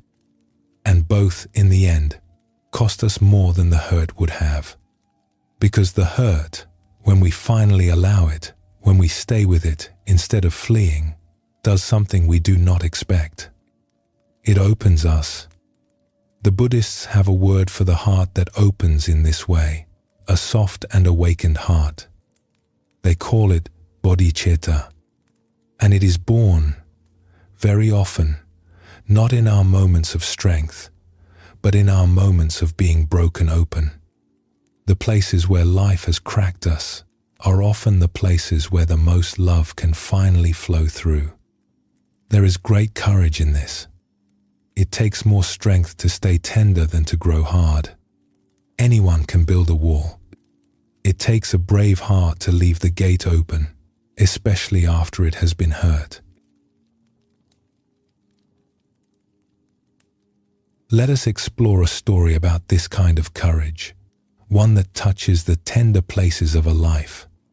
There was once a woman whose father was very old and had come, at last, to his final days. Their love had never been a simple thing. All through her life he had been a difficult man, quick to find fault, slow to show warmth, and she had carried for many years the quiet ache of a child who never quite felt she was enough in her father's eyes. Now he lay frail and failing, being cared for in a house of rest, and she had come to help look after him in the time that remained. One afternoon she came to his bedside, and for reasons she never understood, he turned to her in irritation and told her, sharply, that he did not want her there, that she should leave him be. and something in her broke. It was not only the words of that one moment. It was the weight of a lifetime of such moments, all the times she had reached toward him and been pushed away, rising up at once. The hurt was so great that she went and packed her things. She decided she would go and not come back. She had had enough. But as she was leaving, one of the people who cared for the old man saw her distress and stopped her and gently asked what had happened. And after she had told her story, this kind soul said something simple. "Do not go yet. Go back in and tell him. Tell him all of it." So she set down her bags and she went back into that room, and for the first time in her whole life, she let it all out. Every hurt, every time she had felt unwanted, all the sorrow of a lifetime of not feeling loved by this man. She did not shout it. She simply spoke it, at last, with her tender heart wide open. And the old man heard her. Something reached him through the words, and he wept, and he asked her to forgive him. And then came the part of the story that is so easy to misunderstand. She could not forgive him. Not yet. She looked at her father and said, with great honesty, "I am not going to leave, but I cannot forgive you yet." And she stayed. Now, we might expect the story to end there, with a tidy and immediate reconciliation. But the truth of the heart is rarely so quick, and this is the wisdom hidden in the tale. For many days she stayed at his side, and in those days she did not force anything.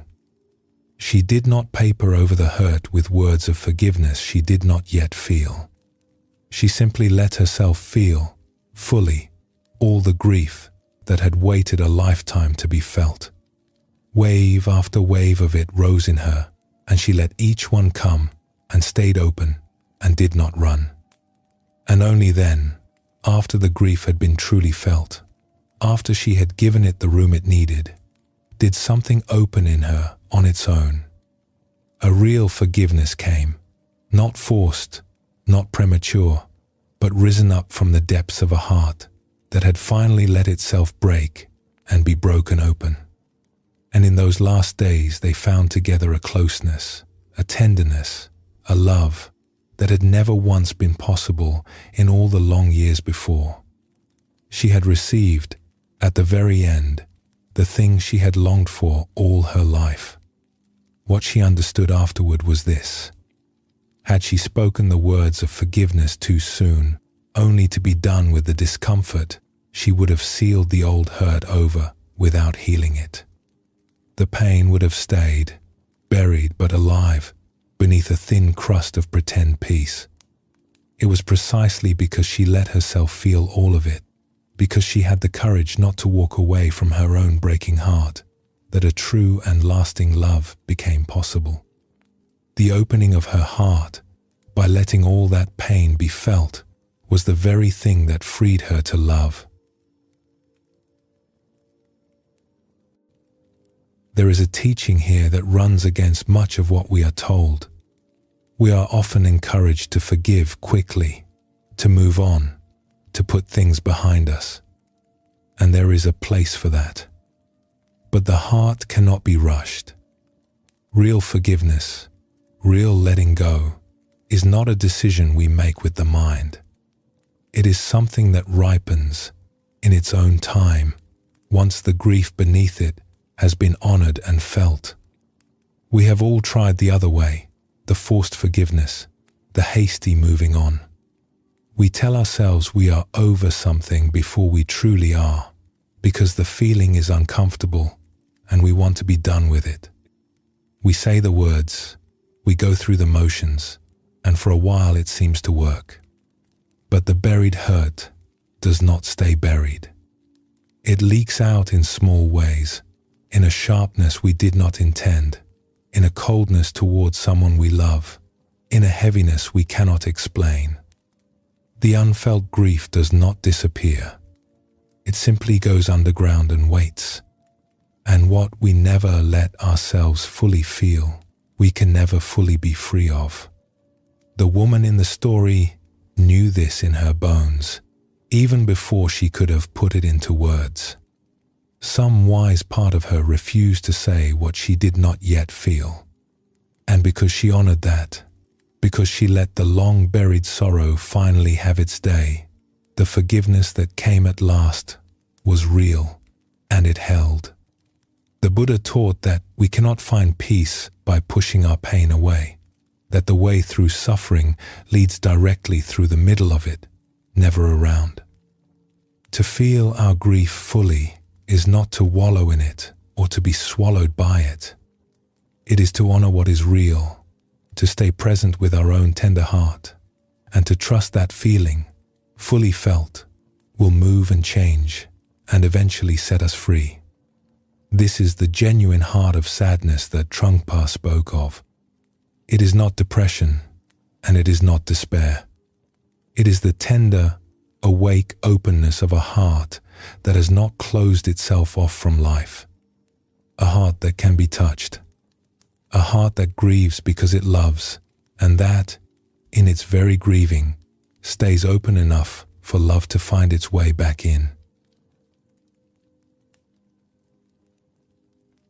So when life brings us to one of these tender places, and it will, for no life is spared them, there is a kind of quiet bravery available to us.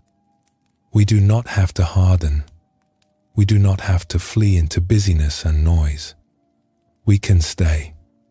We can let ourselves feel what is real, trusting that we are strong enough to hold it, and that what we feel will not destroy us, but will, in time, deepen and free us. There is nothing to force here, and nothing to perform. It is only the willingness, when the heart aches, to keep the gate open rather than slamming it shut. To stay tender, to not walk away from our own tender, living, loving heart. Let us be quiet together for a few breaths. Whatever you are feeling can simply remain just as it is, with nothing to fix. We will go on when the moment feels right.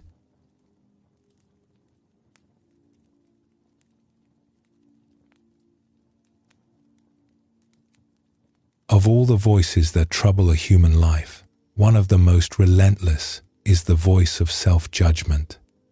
It is the inner critic that watches everything we do and finds it wanting. We say the wrong thing, and it replays the moment for hours. We fall short of what we meant to be, and it delivers its verdict, harsh and sure. For many people, this is the cruelest voice they will ever hear, and it lives inside their own head.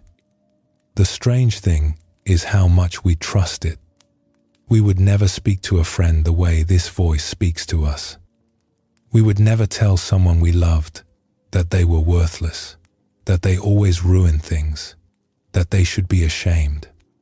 And yet we say these things to ourselves daily and take them for truth. We often believe this harshness is necessary, that without it we would grow lazy or careless, that the critic is the thing keeping us in line. But look closely, and the opposite turns out to be true. The harsh voice does not make us better. It makes us anxious and small and afraid to try. A child scolded for every mistake does not blossom. A child held with patience and warmth is the one who grows brave enough to learn. We are no different. The part of us that is always under attack does not improve. It only learns to hide. And much of what the critic says is simply not true. In the heat of its judgment, it speaks in absolutes, always and never and everyone, painting our small stumble as proof of some deep and permanent flaw. But a single unkind moment is not who we are. A mistake is something we did, not something we are. the voice that collapses the two, that turns one misstep into a verdict on our whole worth, is not telling us the truth. It is only frightened, and frightened things exaggerate. There is a kinder and wiser way to meet our own missteps, and the Buddhist tradition points toward it. It begins with a single question, gently asked, what was the fear underneath that? Let us explore a story about the fear that hides beneath our hardest behavior. There was once a monk who was known throughout his monastery for his terrible temper. The smallest thing could set him off, a misplaced tool, a careless remark, a task done differently than he would have done it. He would flare up in anger, and his sharp words wounded those around him, and afterward, he was always filled with shame, which somehow only made the next outburst more likely. He tried for years to conquer his temper by force, scolding himself, punishing himself, vowing each time that it would never happen again. And each time, it happened again. At last, he went to the old teacher of the monastery and confessed his despair. "I have tried everything," he said. "I have fought this anger with all my strength, and I cannot defeat it. There must be something wrong with me." The old teacher looked at him with great kindness. "You have been fighting the wrong battle," she said. "Anger is never the root. It is always the smoke from some other fire. Tell me, in the moment, just before you grow angry, what do you feel?" The monk started to answer, then stopped. He had never once looked beneath the anger. He had only ever fought it. So he began to watch. And over the following weeks, each time the anger rose, instead of either exploding or punishing himself, he paused and looked beneath it, asking what the teacher had asked. What is here, just before the anger? And what he found astonished him. Underneath the anger, every single time, was fear. When his tool was misplaced, beneath his rage was a fear of losing control, of things falling into chaos. When his work was criticized, beneath his sharpness was an old, deep fear that he was not good enough, that he never had been. The anger had been a kind of armor all along, thrown up in an instant to cover a frightened and tender place he had never wanted anyone to see. And once he could see the fear, he could meet it, not with a weapon, but with understanding. When the old dread of not being enough arose, he learned to say to himself gently, "Ah, there is that frightened one again," and to hold it with care rather than swinging the axe of anger over it. And slowly, over many months, the temper that had ruled him for a lifetime began to loosen its grip. He had spent years trying to cut down a tree by hacking at its branches. The teacher had shown him the root. This is true not only of anger, but of nearly all our hardest behavior. When we have acted in a way we are not proud of, when we have been short or selfish or unkind, the habit is to reach straight for judgment. What is wrong with me? Why did I do that? I am a bad person. But the kinder question, the one the teacher gave the monk, changes everything. We ask, instead, what was the fear underneath? Because beneath almost every unkind or grasping or defensive thing we do, if we look honestly, there is fear. We snapped at someone, and beneath it was a fear of not being respected. We held on too tightly, and beneath it was a fear of being left. We lied, or hid, or made ourselves small, and beneath it was a fear of not being enough.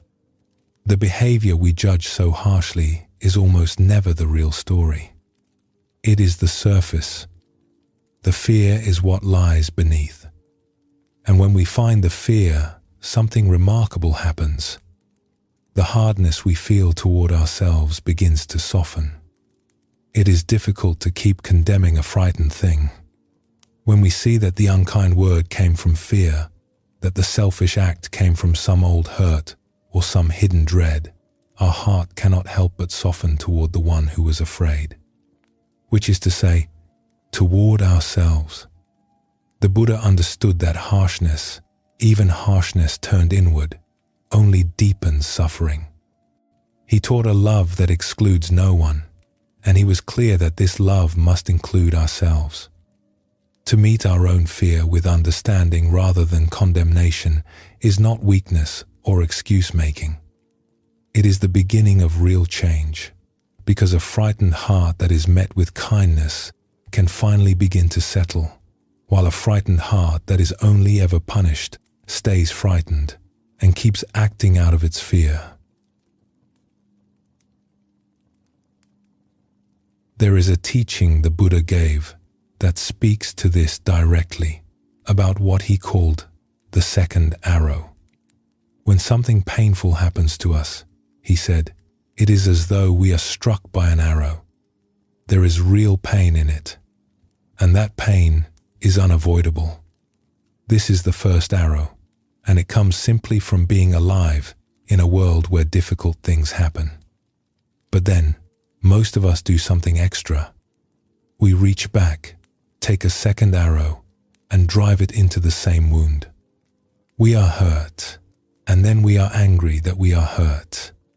We make a mistake, and then we attack ourselves for making it.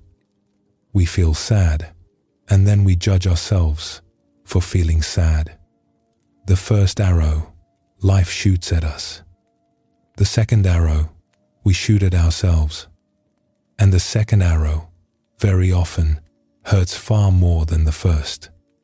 Consider how this works in an ordinary day. Something small goes wrong, a careless word, a forgotten task, a moment of impatience. The event itself is minor and soon forgotten by everyone else. But the mind takes hold of it. Why am I like this? What must they think of me? I always do this. By evening, a passing stumble has become a long and bitter trial, and we lie awake wounded not by what happened, which was small, but by arrow after arrow of our own making. The first arrow lasted a moment. The second we can carry for days. To set down the second arrow is not to pretend the first did not hurt. It is simply to stop adding to our own pain, to feel the first arrow honestly, and then to meet ourselves in the hurt with the same tenderness we would offer anyone we loved. This is the power of looking beneath.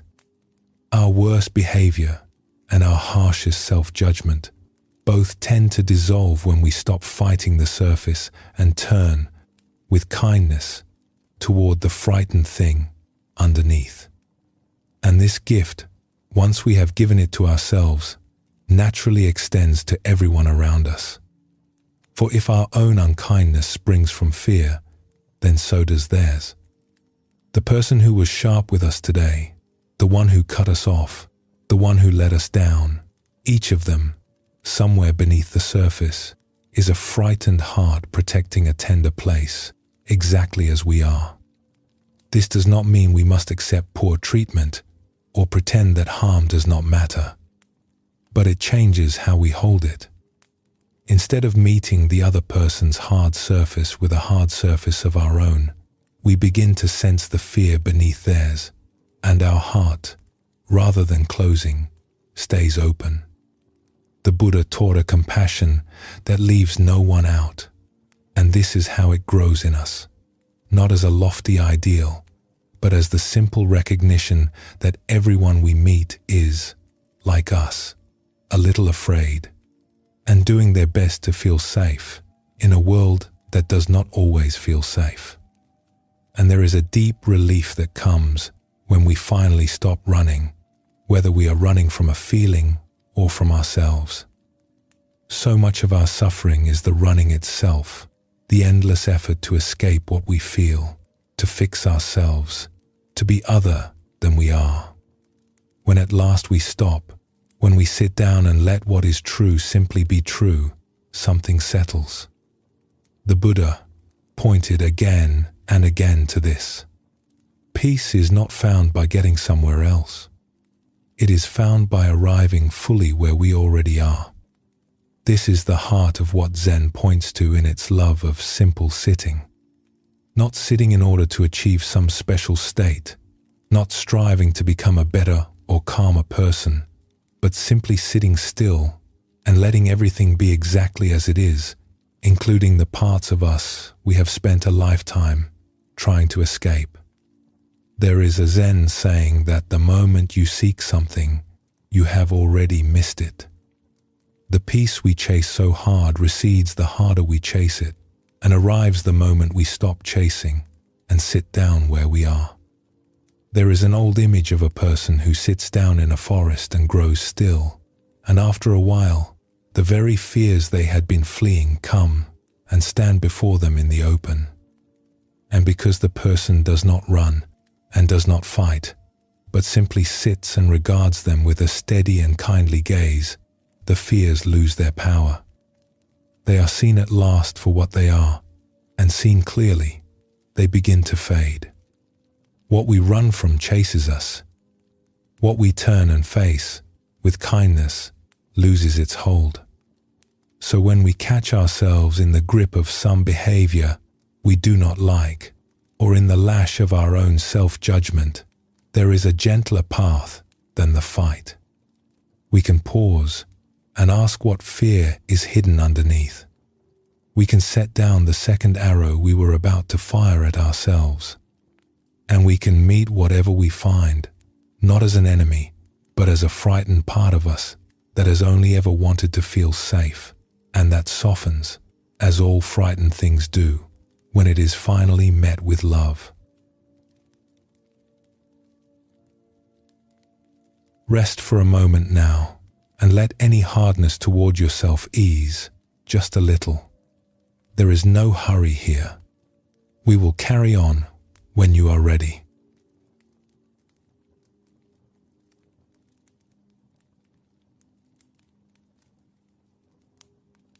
There is something we rarely admit, even to ourselves. We cannot open our hearts on command. We can be told 1,000 times to let go, to feel our feelings, to soften, and still the heart stays closed, because it does not yet feel safe enough to open. The heart is wise in this. It will not lower its defenses until it senses that it is held. Consider how this works with a frightened child. A child who feels unsafe will not show what is wrong. She will hide it, or deny it, or harden, and no amount of insisting will draw it out. But let that same child feel truly safe, gathered up in arms that will not drop her, sensing that there will be no punishment and no shame, only warmth, and slowly the truth comes. The tears come. Whatever was held tight begins to loosen. The child opens, not because she was told to, but because at last it was safe to. We are no different. The contractions in our own hearts, the old hurts and fears we keep guarded, will not release until there is a sense of safety around them, until something holds us gently enough that we dare to let go. This holding is what the old traditions understood so well, and it has a name. A container. A safe and loving space in which the heart can finally open. This container takes many forms. Sometimes it is the warmth of a single trusted friend. Sometimes it is the steadiness of our own kind awareness, learning at last to hold our own pain the way a good parent holds a child. But one of the oldest and most powerful containers of all, and one the Buddha placed at the very center of his teaching, is the simple presence of others who are walking the same path. the gathering, the community. In the Buddhist tradition, this community is so important that it is counted as one of the great supports of a whole spiritual life, named alongside the example of the awakened and the body of their teaching. The Buddha called this third support the company of fellow travelers, those who are also trying to live with open hearts. He understood that we are not meant to awaken alone, sealed in our separate struggles. We awaken together, held by one another. This is why, for thousands of years, those who took the path most seriously have so often gathered to live and practice side by side. In the Zen monasteries, this has always been so.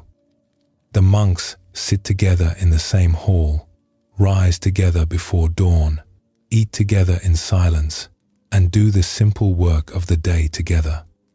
Much of the deepest training happens through this shared life, rather than in solitude, in the small frictions and kindnesses of living closely with others, in being seen, day after day, exactly as one is.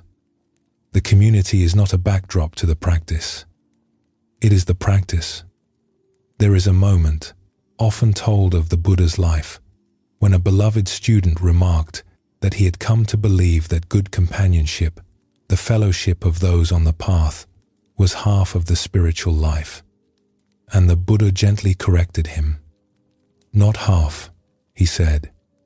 "Good companionship is the whole of the spiritual life." He knew that without others to hold us, to walk beside us, to remind us of what we are when we forget, the journey is nearly impossible. And with them, it becomes not only possible but warm and shared and far less lonely. There is a story of two travelers crossing a high mountain pass in deep winter. The cold was fierce, and the snow had begun to fall heavily, and they still had a long way to go before they would reach shelter on the far side. As they walked, they came upon a third traveler, lying in the snow, half frozen, too weak to rise. He had given up and was slipping away into the cold. One of the two said they must hurry on, or they would never make it before nightfall. But the other could not leave the fallen man. He lifted him onto his back, and though it cost him a great effort, he carried him through the snow. The one who hurried ahead, walking alone and unburdened, felt himself growing colder and colder with each step, chilled to the bone by the still mountain air. But the one who carried the stranger had, through the labor of carrying, kept his own body warm, and the warmth of his body, pressed close, slowly revived the half-frozen man on his back. By the time they reached the shelter on the far side, the two who had traveled together were both warm and well, while the one who went alone arrived shivering and spent, having nearly succumbed to the very cold that the carrying had kept at bay. The carrier had been kept warm by his burden, and the burden had been kept alive by the carrier. There is a deep truth hidden in that old tale. We imagine that to carry one another is a weight that slows us down, that we would do better to look only to ourselves. But it is often in the carrying that we ourselves are kept warm. The reaching out to hold another, far from depleting us, is the very thing that keeps our own heart alive. We are saved, again and again, by the ones we stop to help, and by the ones who stop to help us. Why, then, does the presence of others heal us so? Part of the answer is in something that happens when we finally speak aloud what we have carried in secret. Most of us hold things we believe are too shameful, too painful, too strange to say out loud. We carry them alone, in the dark, and in the carrying they grow heavy and large. We become certain that we are the only ones, that no one else has felt this, that if others knew, they would turn away. The secret isolates us, and the isolation makes the secret heavier still. But something remarkable happens when, in the safety of a trusted circle, someone finally dares to speak the unspeakable thing. They say it, trembling, certain of being judged. And instead, someone across the circle leans in and says, quietly, "Yes, me too. I have felt that. I know that pain." And in that instant, something shifts that can never quite shift back. The thing that felt so personal, so uniquely shameful, is revealed to be simply human. It was never a mark of being broken. It was only a part of being alive, shared by more people than we ever imagined. The pain does not vanish, but it changes. It stops being my pain, my private burden, my secret failing, and becomes simply the pain, a sorrow that belongs to all of us, that we carry together. And a sorrow carried together weighs almost nothing compared to a sorrow carried alone. Let us explore a story about this, set in a village of long ago. In a certain village there was an old and gentle custom, passed down for generations. Whenever one person among them was suffering, carrying a grief or a shame or a fear too heavy to bear alone, the village would gather in the evening around a great fire. And there, in the warm light, one by one, the people would speak. Not only the one who suffered, but everyone. Each person, in turn, would tell something true about their own life, some sorrow they carried, some fear that visited them in the night, some way they too had stumbled or failed or grieved. There was a young woman in this village who had done something she was deeply ashamed of, a thing she was certain no one else could understand.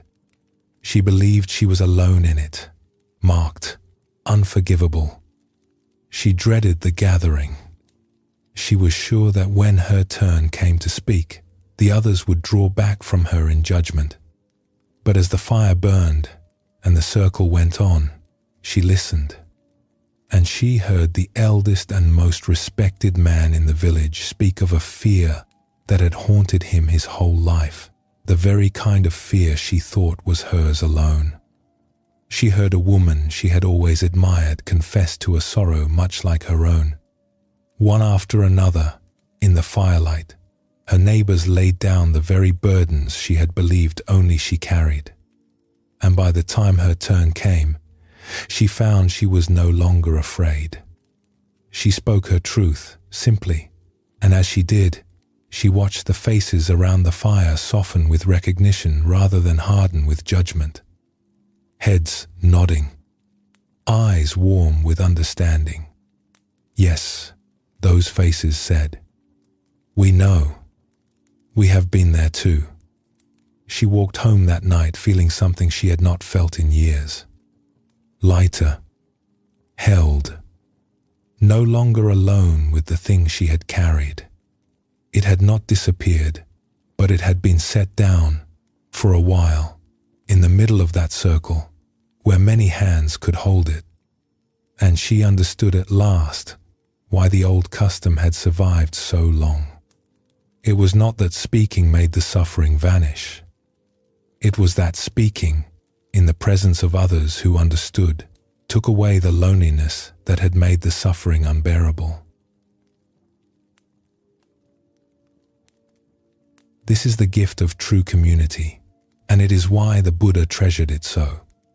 When we are held in a circle of others who are also doing their honest best to live and to love and to bear what life brings, we are reminded of a truth the isolated heart forgets. We are not alone. We never were. Our struggles, which felt so singular, are the common struggles of every human heart. Our fears are shared fears. Our griefs are shared griefs. And there is a tenderness that grows between people when they have witnessed one another in this way. When they have seen past the polished surfaces each of us presents, and into the soft, struggling, frightened, hoping heart underneath, we stop comparing. We stop pretending. We meet one another, at last, in the simple truth of being human together. And in that meeting, there is a warmth that can hold almost anything. We do not have to gather around a literal fire to find this. It can be found wherever two or more people meet with honesty and care, wherever someone dares to be real and another receives it with kindness. The container can be a circle of many, or it can be a single faithful friendship. What matters is the sense of being safely held, so that the heart, no longer needing to defend itself, can finally open. So if we carry something alone in the dark, something we have believed we must hold entirely by ourselves, it helps to remember that the holding need not be solitary. The heart was never meant to bear its burdens in isolation. We are strands in one great web, each of us, and what touches one touches all. When we let ourselves be held by others, and when we offer that same holding in return, the heaviest things in a life grow lighter, shared between us in the warm circle of those who understand. Let everything grow calm for a moment. There is nothing to carry alone right now, and nothing you must hold. Feel yourself part of something larger, and we will go on when it feels right.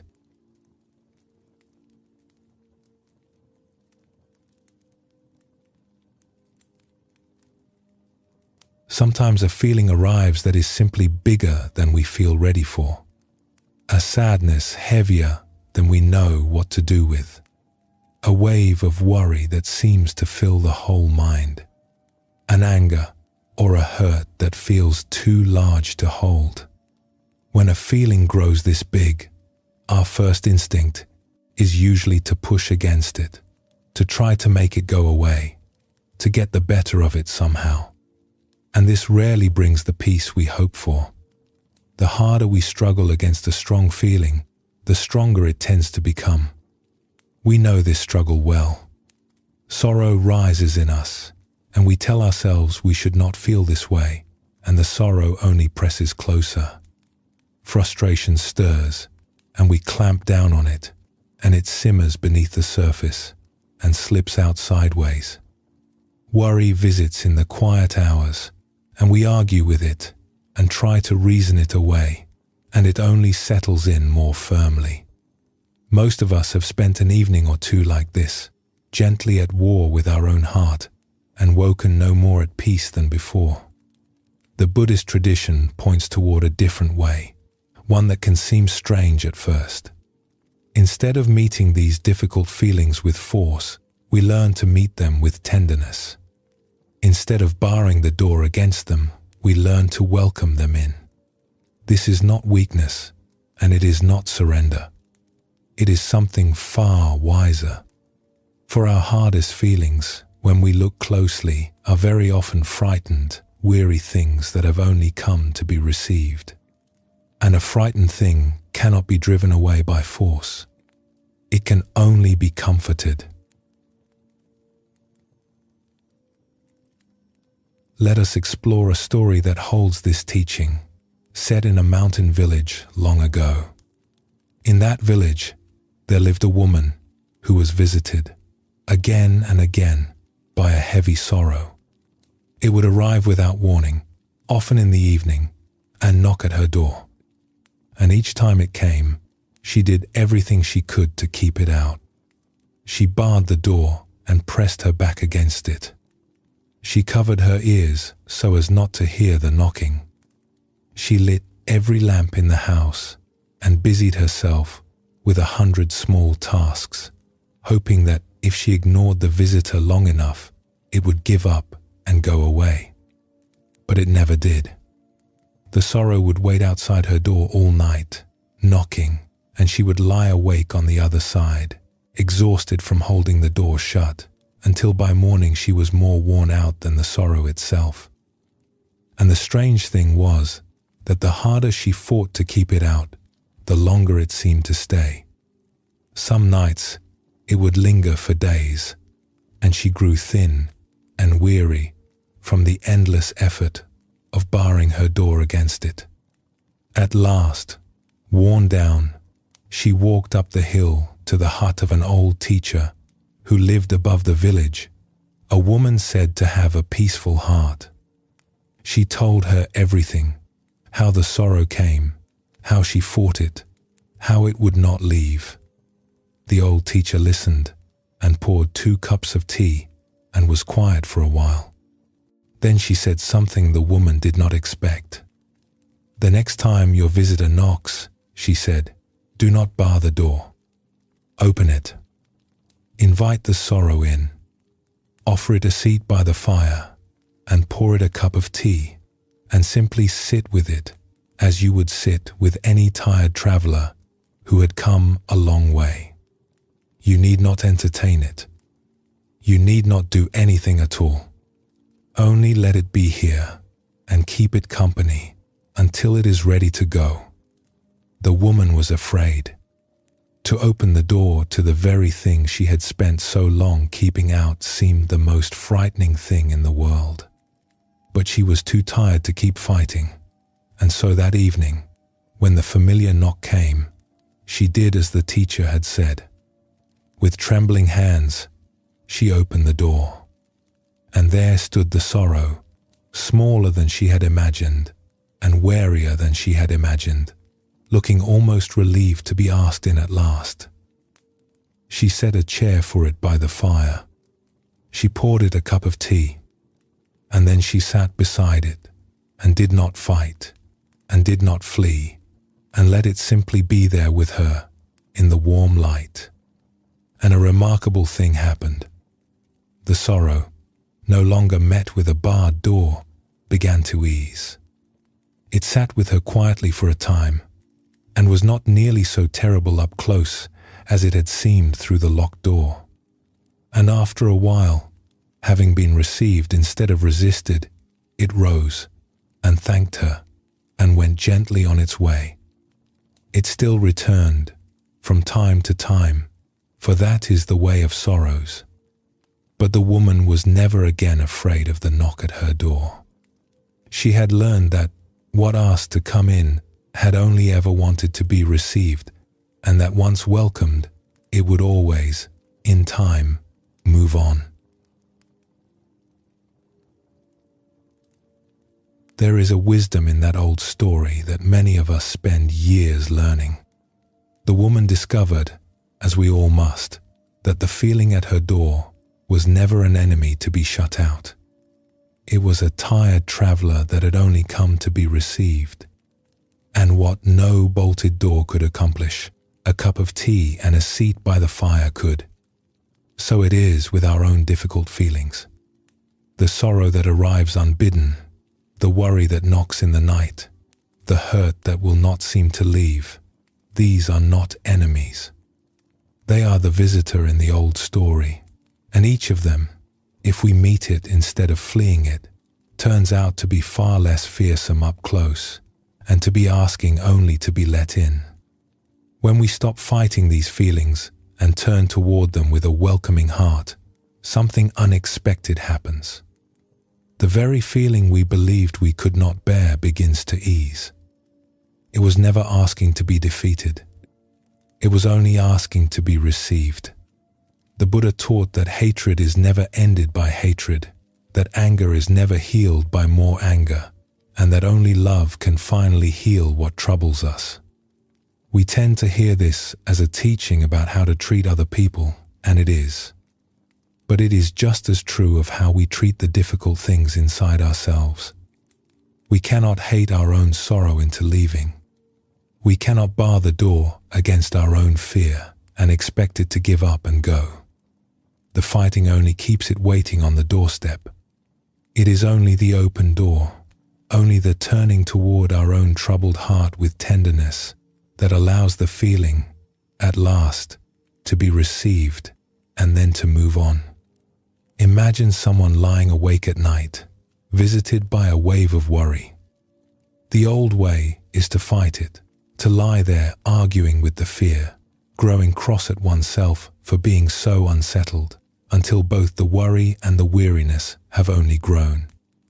But there is another way to meet that visitor in the night, to soften toward it as toward a child who has woken from a bad dream, to rest a hand on one's own unsettled heart and say, inwardly, I know you are afraid. I am here, not ordering the fear to leave, not pretending it is not there, only keeping it company, with warmth, until it quiets on its own, and the breathing slows, and the feeling, having been received rather than fought, gently passes. This asks nothing heroic of us. It asks only that we be kind to the frightened thing within, instead of adding our own struggle to its fear. This way of meeting our feelings runs against everything we are usually taught. We are taught to be strong, to master our emotions, to push down what is difficult and carry on. And so when a hard feeling arrives, we go to war with it. We tell ourselves we should not feel this way.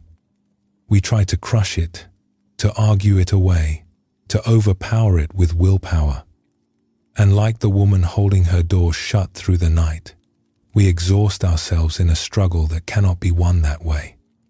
In Zen, there is a spirit of welcoming whatever arises, of bowing to each thing as it comes, even the unwelcome guest. The feeling we fight does not leave. It waits at the door. It presses harder the harder it is refused, just as the woman's sorrow lingered longest on the nights she fought it most. But the feeling that is met with a welcoming awareness, that is allowed simply to be here, received with kindness, begins to settle on its own. A grief that is finally allowed to be grieved can move through us and complete itself. An anger that is met with understanding, rather than either exploded outward or crushed down, begins to reveal the hurt or the fear beneath it, and as that is tended, the anger loses its heat. To turn toward a hard feeling with tenderness, we might simply acknowledge it, as we would acknowledge a tired traveler arriving at the door. We do not have to fix it or make it go away. We need only be willing to sit with it, to let it be here, to receive it with the warmth of an open door, rather than the resistance of a bolted one.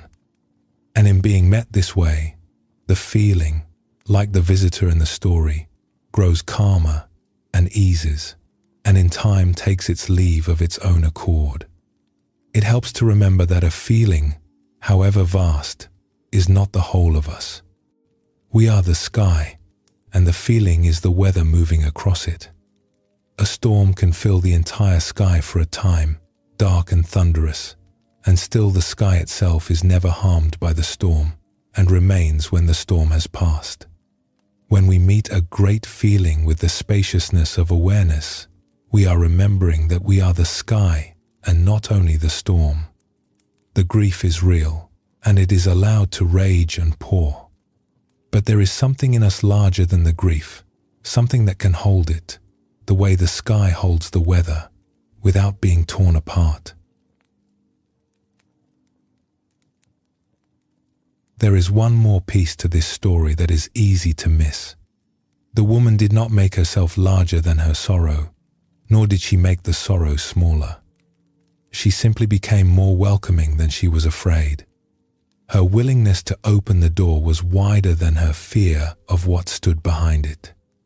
And this is the secret of meeting our own hardest feelings. We do not need to be stronger than our grief or our fear. We need only bring to it a kindness that is wider than the feeling itself, a spaciousness of heart that can hold even a great sorrow without being overwhelmed by it. This is why those who have suffered greatly and met their suffering with an open heart so often become the gentlest and most compassionate among us. They have opened the door to their own sorrow. They have learned that they could sit with the very thing they feared and not be destroyed by it, and come out softened rather than broken. And having learned this for themselves, they carry a tenderness toward all the frightened, suffering hearts around them, knowing that beneath every fear is something that only longs to be received. Stay here a moment longer. Whatever you are carrying may simply remain, welcomed, asking nothing of you. We will continue whenever you feel ready.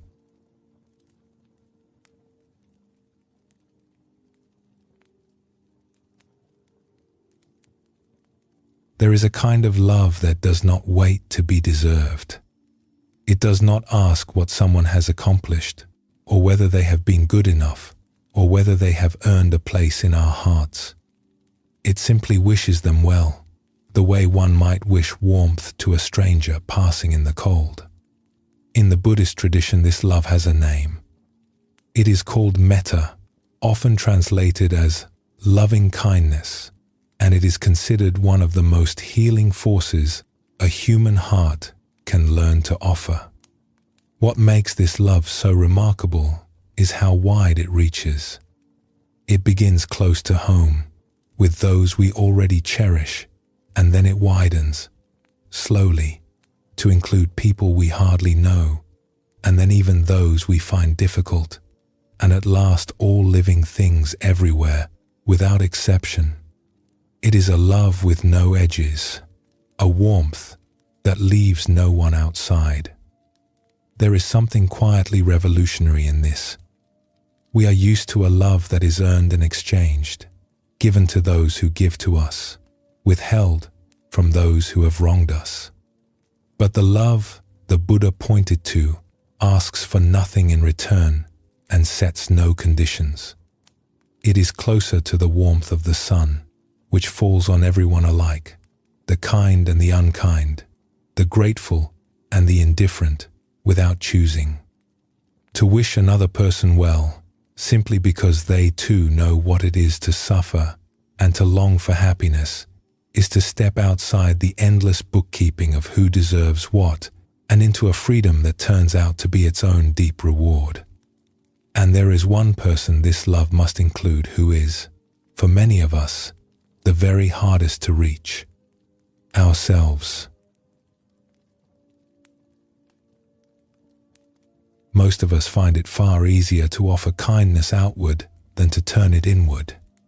We can be endlessly patient with a friend who is struggling and merciless with ourselves for the very same struggle. We forgive others their stumbles and hold our own against ourselves for years. There is a strange imbalance in the human heart, a generosity that flows freely in every direction but one. The Buddha saw this clearly, and the practice of loving kindness he taught was never meant to stop at the edge of our own skin. In the traditional way of offering metta, a person begins by turning the good wishes toward themselves before extending them outward to others. May I be happy. May I be at peace. May I be free from suffering. Only then do the wishes widen to include loved ones, strangers, and at last all beings. The self is not an afterthought in this love. It is where the love begins. This is not selfishness. It is the opposite of selfishness. For the kindness we manage to offer ourselves does not stay locked inside us. It overflows. A person who has learned to meet their own pain with tenderness becomes far more able to meet the pain of others that way too. The warmth we extend inward becomes the warmth we have to give. A heart that is itself well tended has something to offer, while a heart starved of its own kindness slowly empties until there is nothing left to share. Let us explore a story about this turning of kindness inward, set in a monastery long ago. There was once a woman who came to stay at a place of retreat in the mountains, hoping to find some peace. She had spent her whole life caring for others, tending to everyone around her, always putting herself last. She was known by all who knew her as the kindest of souls. And yet she had arrived at the retreat exhausted in a way that sleep could not mend, hollowed out, with nothing left to give. She could not understand it. She had done everything right. She had given everything she had. She went to the teacher who guided the retreat, an old monk with a calm and friendly manner, and she told him of her tiredness. She expected him to praise her devotion, or to tell her to rest a few days and then return to her giving. Instead, he asked her a single question. In all these years of caring for everyone around you, he said, have you ever once offered that same care to yourself? The woman did not know how to answer. The question seemed almost to make no sense to her. Care for herself? There had never been time. There had always been someone else who needed her more. And as she sat with the question, she began, to her own surprise, to weep. For she saw that in a lifetime of boundless kindness, she had left one person out entirely. She had been a wellspring of love for all the world, and a stranger to her own heart. The old monk taught her, in the days that followed, a simple practice of turning her good wishes toward herself, the same wishes she had spent her life offering everyone else. May I be well. May I be at peace. May I be held as gently as I have tried to hold others. At first it felt awkward and undeserved, almost wrong. But slowly, something in her that had been parched for a very long time began to drink. The hollowness began to fill. And as it filled, she discovered something that astonished her. Her love for others did not shrink when she included herself in it. It grew. It became deeper and steadier and no longer left her empty, because now it flowed from a heart that was itself being tended. What the woman discovered is the secret hidden in this whole teaching. We tend to imagine that we must choose, that we can be either the one who gives care or the one who receives it, the holder or the held. But the deepest truth is that we are meant to be both. We are meant to hold others, yes, with all the warmth we can offer. And we are meant, at the very same time, to be held, including by our own kindness, so that the holding never empties us out. To become the holder and the held is to close the circle of love so that it flows without end. The care we give to others returns to us through the care we give ourselves, and the care we give ourselves overflows again into the care we have for others, around and around, a current that never runs dry because it is always being replenished.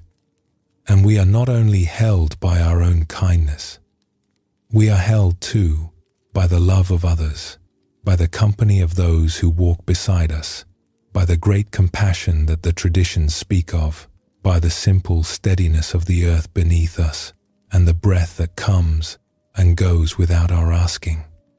Much of our weariness comes from the belief that we must do all the holding ourselves, that we must be strong without ever being supported. But a life is not lived that way. We are held 1,000 times a day by things we never notice, and to let ourselves feel that holding, to lean into it rather than bracing against it, is itself a kind of rest. The one who knows how to be held becomes, in turn, far better at holding others, because they are no longer running on empty, no longer giving from a place of depletion, but from a fullness that is continually renewed. There is an image that captures this beautifully. Imagine a single drop of dye placed into a small cup of water. It colors the whole cup at once, strong and dark, because the space is so small. Now imagine that same drop placed into a wide, clear lake. It disappears, swallowed up in all that spaciousness, leaving the water clear. So it is with a difficult feeling and with a difficult day When our hearts are small and tight, a single sorrow can color everything, the way the dye darkens the little cup. But when we have learned to rest in the spaciousness of a kind and open heart, that same sorrow has room to dissolve. It is still there, but it no longer overwhelms, because it is held in something so much larger than itself. This spaciousness is what loving kindness builds in us. Not a heart that never hurts, but a heart so wide and well tended that its hurts have room to soften and settle, held in an ocean of warmth rather than trapped in a thimble of fear. Zen often speaks of a mind as wide and clear as the open sky, or as a still mirror that reflects whatever passes before it without grasping or pushing anything away. This is the same spaciousness. A heart that has room for everything, that meets each thing that arises, joy or sorrow, with the same open welcome, and is not thrown about by any of it. We do not arrive at such a heart by force. It grows, gently, each time we choose kindness over harshness, each time we make a little more room inside ourselves for what is difficult, until the room becomes vast, and almost nothing can crowd it. There is a practice at the heart of the Buddhist tradition that gives this its fullest form. In it, a person breathes in the suffering of the world, taking it into a heart spacious enough to hold it, and breathes out warmth and ease and relief in return. It sounds, at first, like a strange thing to do, to breathe in suffering on purpose. But those who practice it find that it does not burden the heart. It expands it. With each breath, the heart becomes a little more able to be present with pain, its own and the world's, and to answer that pain with kindness rather than fear. We do not need any formal practice to begin, though. We need only to remember, in the ordinary moments of a day, that we can be both the one who holds and the one who is held. When we are weary, we can turn to ourselves the same gentleness we would turn to a tired friend. When another is suffering, we can offer them our warmth, knowing that in the offering we ourselves are warmed. The heart was made to give and to receive, and it is whole only when it does both. So may the kindness we so readily offer the world finally include the one who offers it. May we learn to be as patient with ourselves as we are with those we love. And may we discover, as the woman in the mountains did, that a heart which holds itself with tenderness does not love others less, but immeasurably more, having become at last a wellspring that never runs dry. Let us pause here together for a moment. May you be well. May you be at peace. And when you are ready, we will continue on.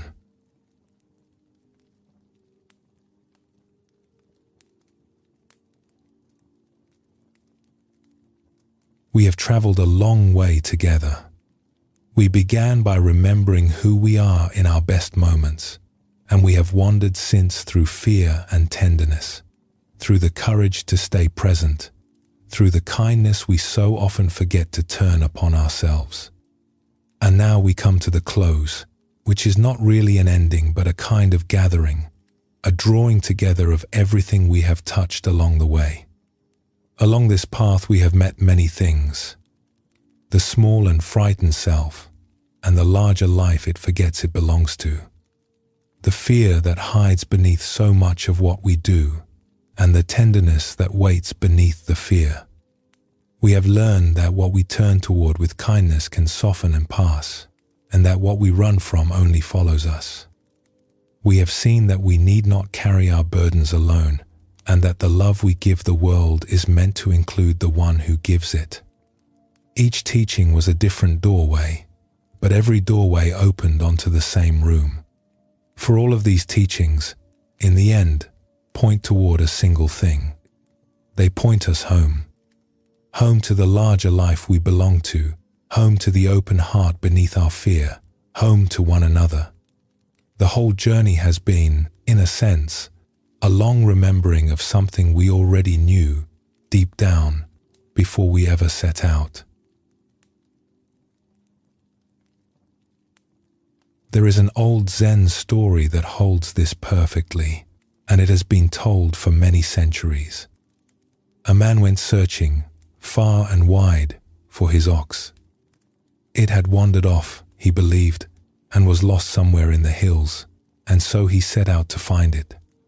He searched through forests and along rivers. He climbed mountains and crossed valleys.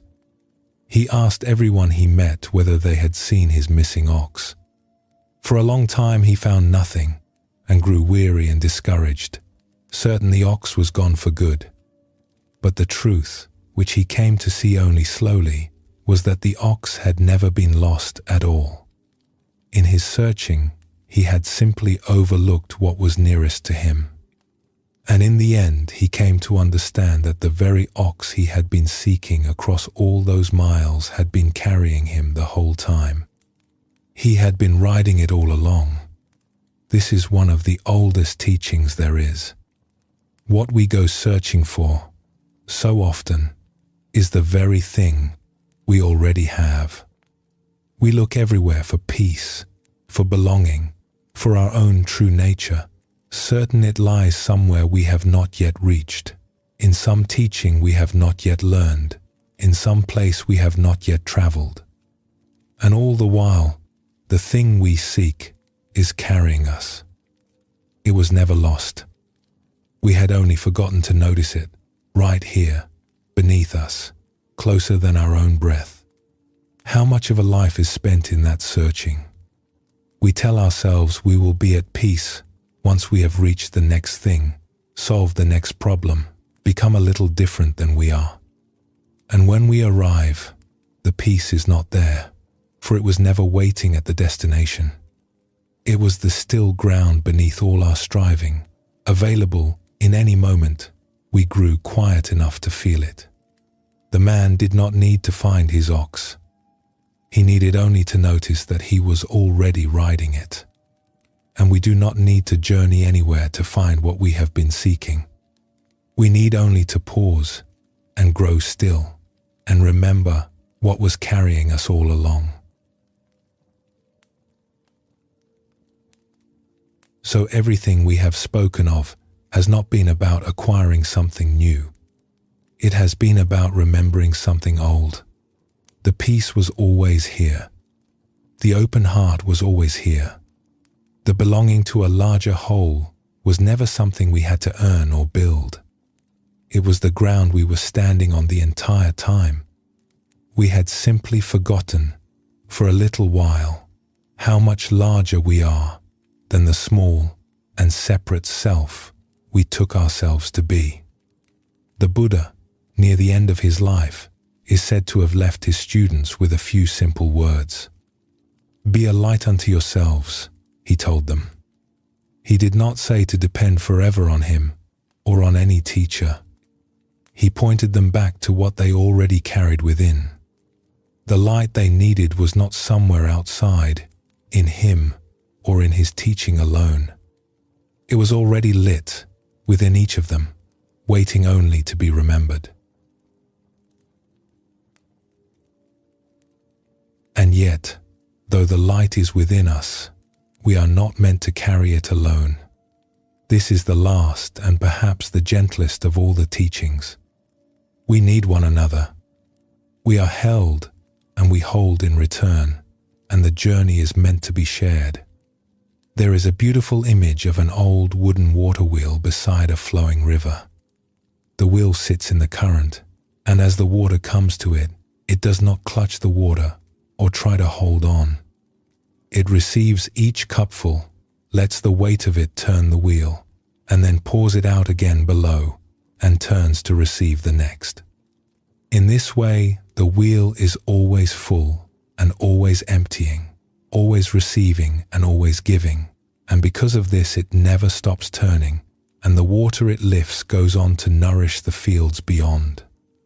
A heart can live like that water wheel, It receives the love and the life that come to it, lets them move through, and gives them onward, and in the giving, makes room to receive again.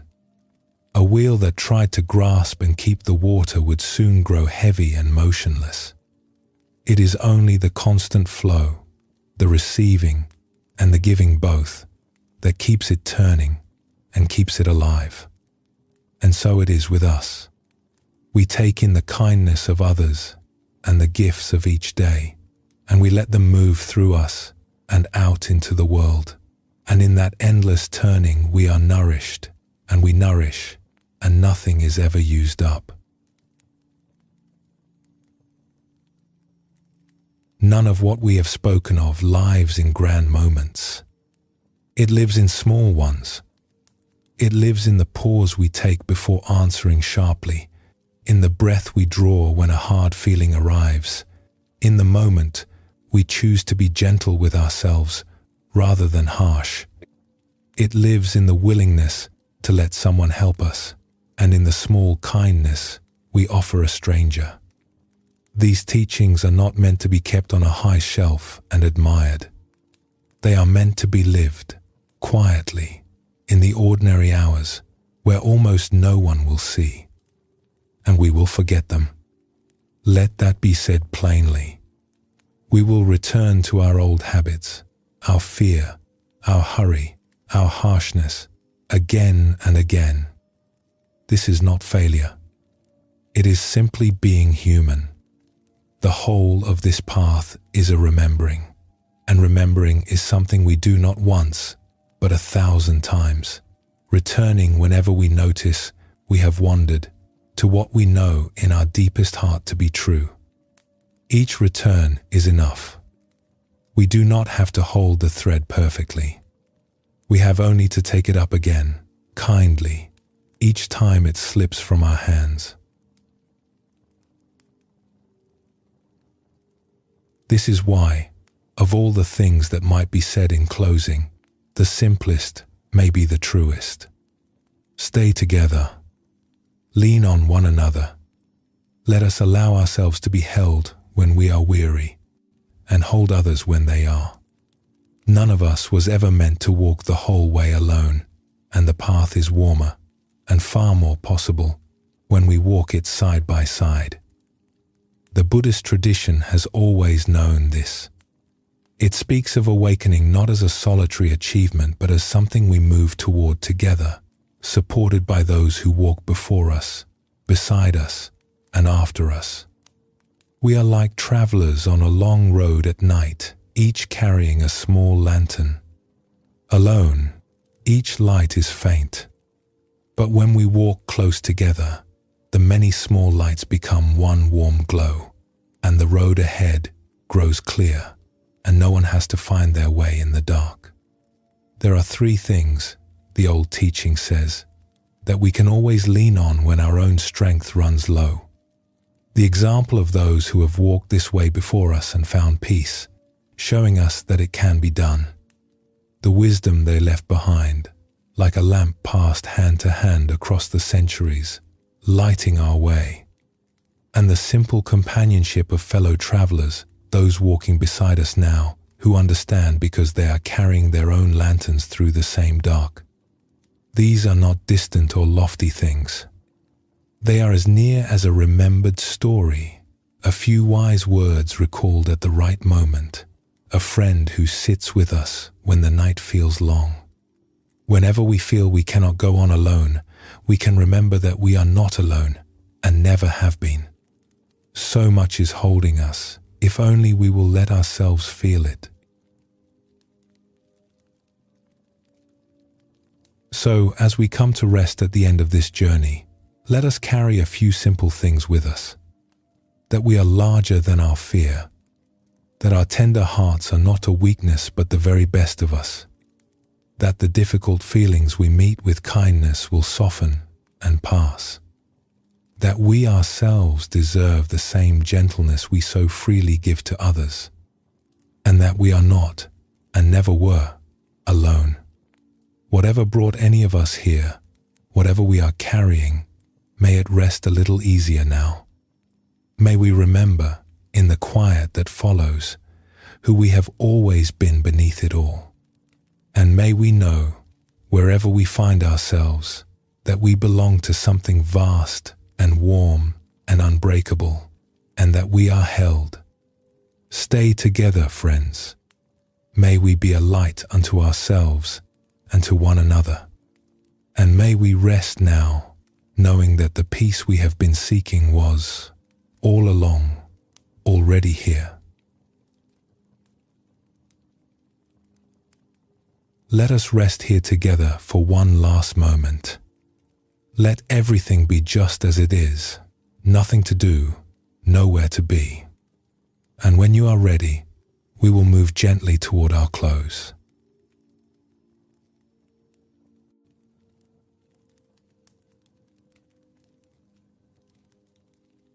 And so we come to the end of our time together tonight.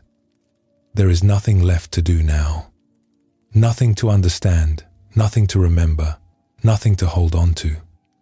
Everything that was offered tonight has already done its quiet work, whether or not the thinking mind recalls a single word of it.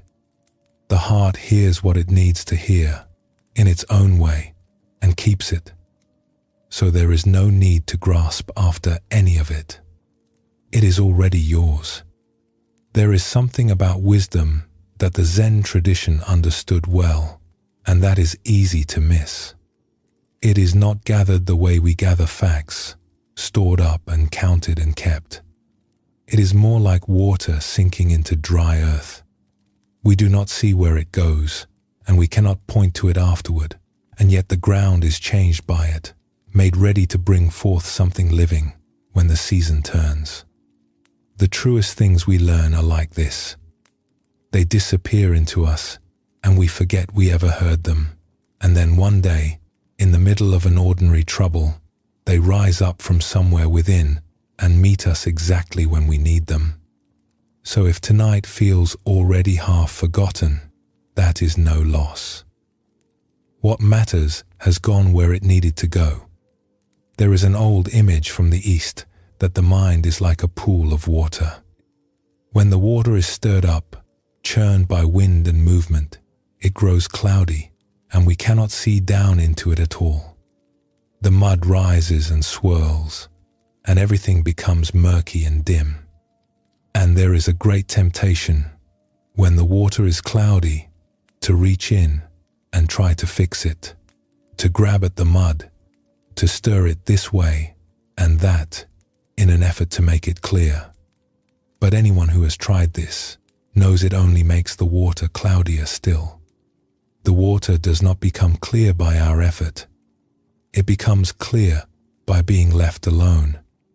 When the pool is allowed simply to be still, undisturbed, the mud settles of its own accord, sinking slowly to the bottom, and the water clears all on its own, until at last we can see straight down to the very bottom, as if through glass. We do not have to do anything. We have only to stop stirring and let the stillness do what stillness does. So it is with a troubled mind at the end of a long day. All our turning over of the day's worries, all our churning and fretting and trying to think our way to peace only stirs the water further. The clearing does not come from more effort. It comes from rest, from letting the thoughts settle, untouched, until the mind grows clear of its own accord. There is nothing to fix tonight. We have only to be still and let the mud of the day sink slowly to the bottom and find that clarity was waiting beneath it all along. Tonight, we remembered a few simple things. That we are so much larger than the small and frightened self we sometimes take ourselves to be. That our tender hearts, the part of us that can be touched and moved and hurt, are not a weakness to be armored over, but the very best and most alive part of us. We remembered that the difficult feelings we so often run from will, when we finally turn and meet them with a little kindness, soften and ease and move through us, as all things do. and we remembered that we were never meant to walk through any of it alone. These are not things to be studied. There is no test in the morning. They are things to be lived, slowly, over a whole life, and forgotten, and remembered again, 1,000 times. So if tomorrow the old worries return, and the old hurry, and the old harshness, let there be no blame in it. That is simply what it is to be human. The Buddhist path has never asked for perfection. It asks only for return, the gentle turning back, again and again, to what we know in our deepest heart to be true. We lose the thread, and we take it up again. We forget who we are, and then, in some still moment, we remember. And each remembering is enough. There is a saying in Zen that the obstacle is the path. We tend to wait for life to grow calm before we can be at peace, certain that our peace lies on the far side of our troubles, once they are finally solved. But the troubles are never finally solved, not in any life, and the peace was never waiting on the far side of them. It is found in the meeting of them, here, in the middle of the unfinished and imperfect days that are the only days we are ever given. The Buddha did not teach a way to escape the world. He taught a way to be wholly within it, awake and tender and unafraid, exactly as it is. Whatever the day asked of us, whatever it took from us, it is finished now, and it was never the whole of who we are. We tend to mistake a hard day for a hard life, a passing mood for a permanent truth, a single failure for the measure of ourselves. But the Buddha taught that all things are passing, that nothing we cling to and nothing we dread will stay, and there is a great mercy hidden in this.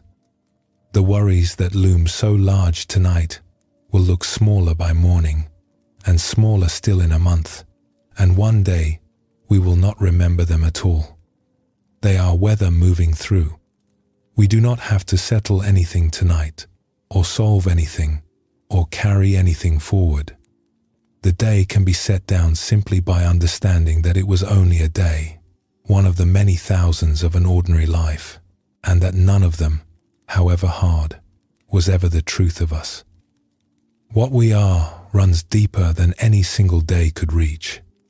There is an old story that has been told in many lands about a ruler who once gathered his wisest counselors and gave them a curious task. He asked them to find for him some single thing, some words that would be true in every season of a life. Words that would steady him when he was high with triumph and lift him when he was low with sorrow. The counselors went away and thought for a long time, and at last they returned with a plain ring, and inside it they had engraved a few small words. The ruler read them, and from that day he wore the ring always, and it is said that those words carried him through every fortune and every grief that came to him.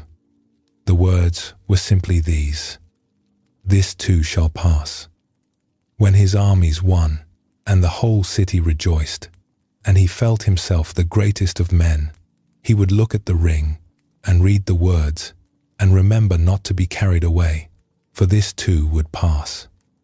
And when his plans crumbled and those he loved were taken from him and the nights were long and bitter, he would look at the ring and read the same words and find a strange comfort in them, for this sorrow too, however bottomless it seemed, would one day pass. Both the joy and the grief were guests, arriving and departing, and neither was the whole of his life. To know this did not make him cold. It made him free. He could taste his joys fully, without clutching at them, and bear his sorrows gently, without drowning in them, because he knew that all of it was always, quietly, on its way somewhere else. So whatever weighs on the heart tonight, it too is passing, even now, even as we rest. Nothing is being asked of us but to let it move, in its own time, the way all things move. There is another old story, told long ago about a man crossing a wide river alone in a small boat in the early morning mist. He was rowing along, lost in his own thoughts, when he felt a sudden bump and looked up to see another boat drifting straight toward him, about to strike his own. He felt anger rise at once. Who was this careless boatman, not watching where he was going, disturbing his peaceful crossing? He opened his mouth to shout at the fool to steer away. But as the other boat came close through the mist, he saw that it was empty. It had simply slipped its mooring somewhere upstream and was drifting down the current on its own, with no one in it at all. And in that instant, his anger vanished completely. There was no one to be angry at. The boat bumped against his and drifted on, and he was left in the stillness of the morning, his irritation gone as quickly as it had come, a little amazed at himself. And here is what the story gently shows. Nothing had changed about the bump itself, about the event. The only thing that changed was the man's understanding. When he believed there was a careless person to blame, his anger flared. When he saw the boat was empty, the same event could not trouble him at all. So much of what disturbs us is like this. We fill the empty boats of our days with imagined offenders, with stories of who wronged us and why, and it is these stories, far more than the events themselves, that trouble our hearts. The driver who cut ahead, the friend who did not call, the sharp word from someone tired. So often the boat that bumped us was, in its way, empty. The other was simply caught in their own current, their own troubles, their own fear, no more aiming at us than a drifting boat aims at anything. To see this is to feel the anger drain away, and to meet the day's small collisions with peace instead of blame. So let us let the empty boats of this day drift on by. Whatever bumped against us today, whatever we are still a little sore about, we can loosen our grip on the story of it now and let it float away downstream into the mist and trouble us no further. And perhaps this is the deepest understanding of all, that the life we have been waiting to begin is the life we are already living. That the peace we have been searching for is not a destination we will one day reach, but the ground beneath our feet, available in any moment we grow quiet enough to feel it. We spend so much of ourselves reaching for what is to come, and so little simply resting in what is already here.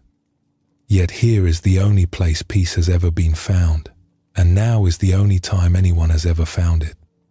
The whole of the path, in the end, is the slow learning to stop running, to stop reaching, to arrive at last in our own life, and to find that the thing we chased so far and so long was never further than the present moment, waiting patiently for us to turn and notice it. There is a story from the old Zen tradition about a young seeker who arrived one morning at a monastery full of eagerness, certain that the master there held some great secret that would change everything. He had traveled far. He had given up much. He bowed before the old teacher and said, "I have come a long way to learn the deepest truth. Please, teach me the way to awakening." The old monk looked at him kindly and asked, "Have you eaten your morning meal?" The young man was surprised by the question, but he answered that yes, he had eaten. "Then," said the old monk, "go and wash your bowl." And in that small and ordinary instruction, something opened in the young seeker. He had come expecting some grand and hidden teaching, some secret kept only for the worthy. And what the master gave him instead was this, that the truth he was chasing was not waiting at the end of some far and difficult road. It was here, in the simple acts of an ordinary morning, in eating when it is time to eat, in washing the bowl when the meal is done, in doing with a whole and present heart the plain and humble thing that is in front of us right now. The awakening he sought was not somewhere else. It was in the washing of the bowl, if only he would be fully there for it. This is the simple secret that tradition returns to again and again. We imagine that peace and meaning live in some special place we have not yet reached, some achievement, some far-off calm. But they have been hidden, all along, in the most ordinary moments of our days, waiting only for us to arrive and meet them. The whole of a life is made of small and simple moments, like the washing of a bowl, and each one, met with a present heart, is already complete. There is a story that captures this, told of a fisherman in a small seaside village long ago. He lived simply. Each morning, he would take his small boat out for a few hours and catch just enough fish for his family, and then he would return to shore and spend the long afternoon resting in the shade, playing with his children, walking with his wife along the water, and sitting with his friends in the evening as the sun went down over the sea. His days were unhurried and full of small contentments. One day a visitor from the great city came to the village, a man of business, clever and full of plans. He watched the fisherman come in early with his modest catch and could not understand it. "Why do you come in so soon?" he asked. "You could stay out all day and catch far more fish." The fisherman asked what he would do with more fish. "Why, you would sell them and earn more money," said the visitor. "With that, you could buy a bigger boat and catch more still. Soon you could buy several boats and hire others to fish for you. In a few years you would have a whole fleet. You could leave this little village, move to the city, and run a great enterprise." "And then?" asked the fisherman. "And then," said the visitor, growing excited, "once you had built it all up over many years, you could sell the company for a great fortune and become very rich indeed." "And then?" the fisherman asked again. The visitor paused. "Why then," he said, "you could finally retire. You could move to a small village by the sea and take your boat out for just a few hours each morning and spend your afternoons resting in the shade and playing with your children, and your evenings with your wife and your friends, watching the sun go down over the water." The fisherman smiled, for that was the life he was already living. He had arrived, without all the striving, at the very place the visitor hoped to reach only at the end of a long and effortful road. And this is so often how it is with the peace we chase. We believe we must labor for years to earn our way to it, when all the while it has been quietly available, here, in the simple and unhurried living of an ordinary day. So tonight there is nowhere to get to. Nothing to build, nothing to earn, no long road still to travel before rest is allowed. The peace is here, in this very moment, freely given, asking only that we stop long enough to receive it. So may you carry these things lightly into the days ahead. May you be patient with yourself and patient with the slow unfolding of a human life. May you meet your own heart and the hearts of others with a little more tenderness than the world tends to show.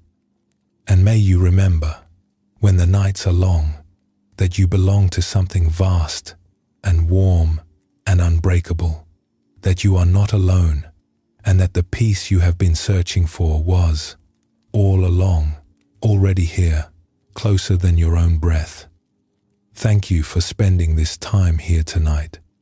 Thank you for the simple courage it takes to be still, to be kind toward yourself, to turn toward your own heart, and remember who you are. It is no small thing. In a world that rarely slows down, the choice to sit still and listen for what is true is itself a quiet act of wisdom, and the world is a little warmer for every heart that makes it. Until we meet again, be gentle with yourself and with one another. Stay close to what matters. Let the world be a little softer for your having moved through it kindly. And remember always that you are held. Sleep well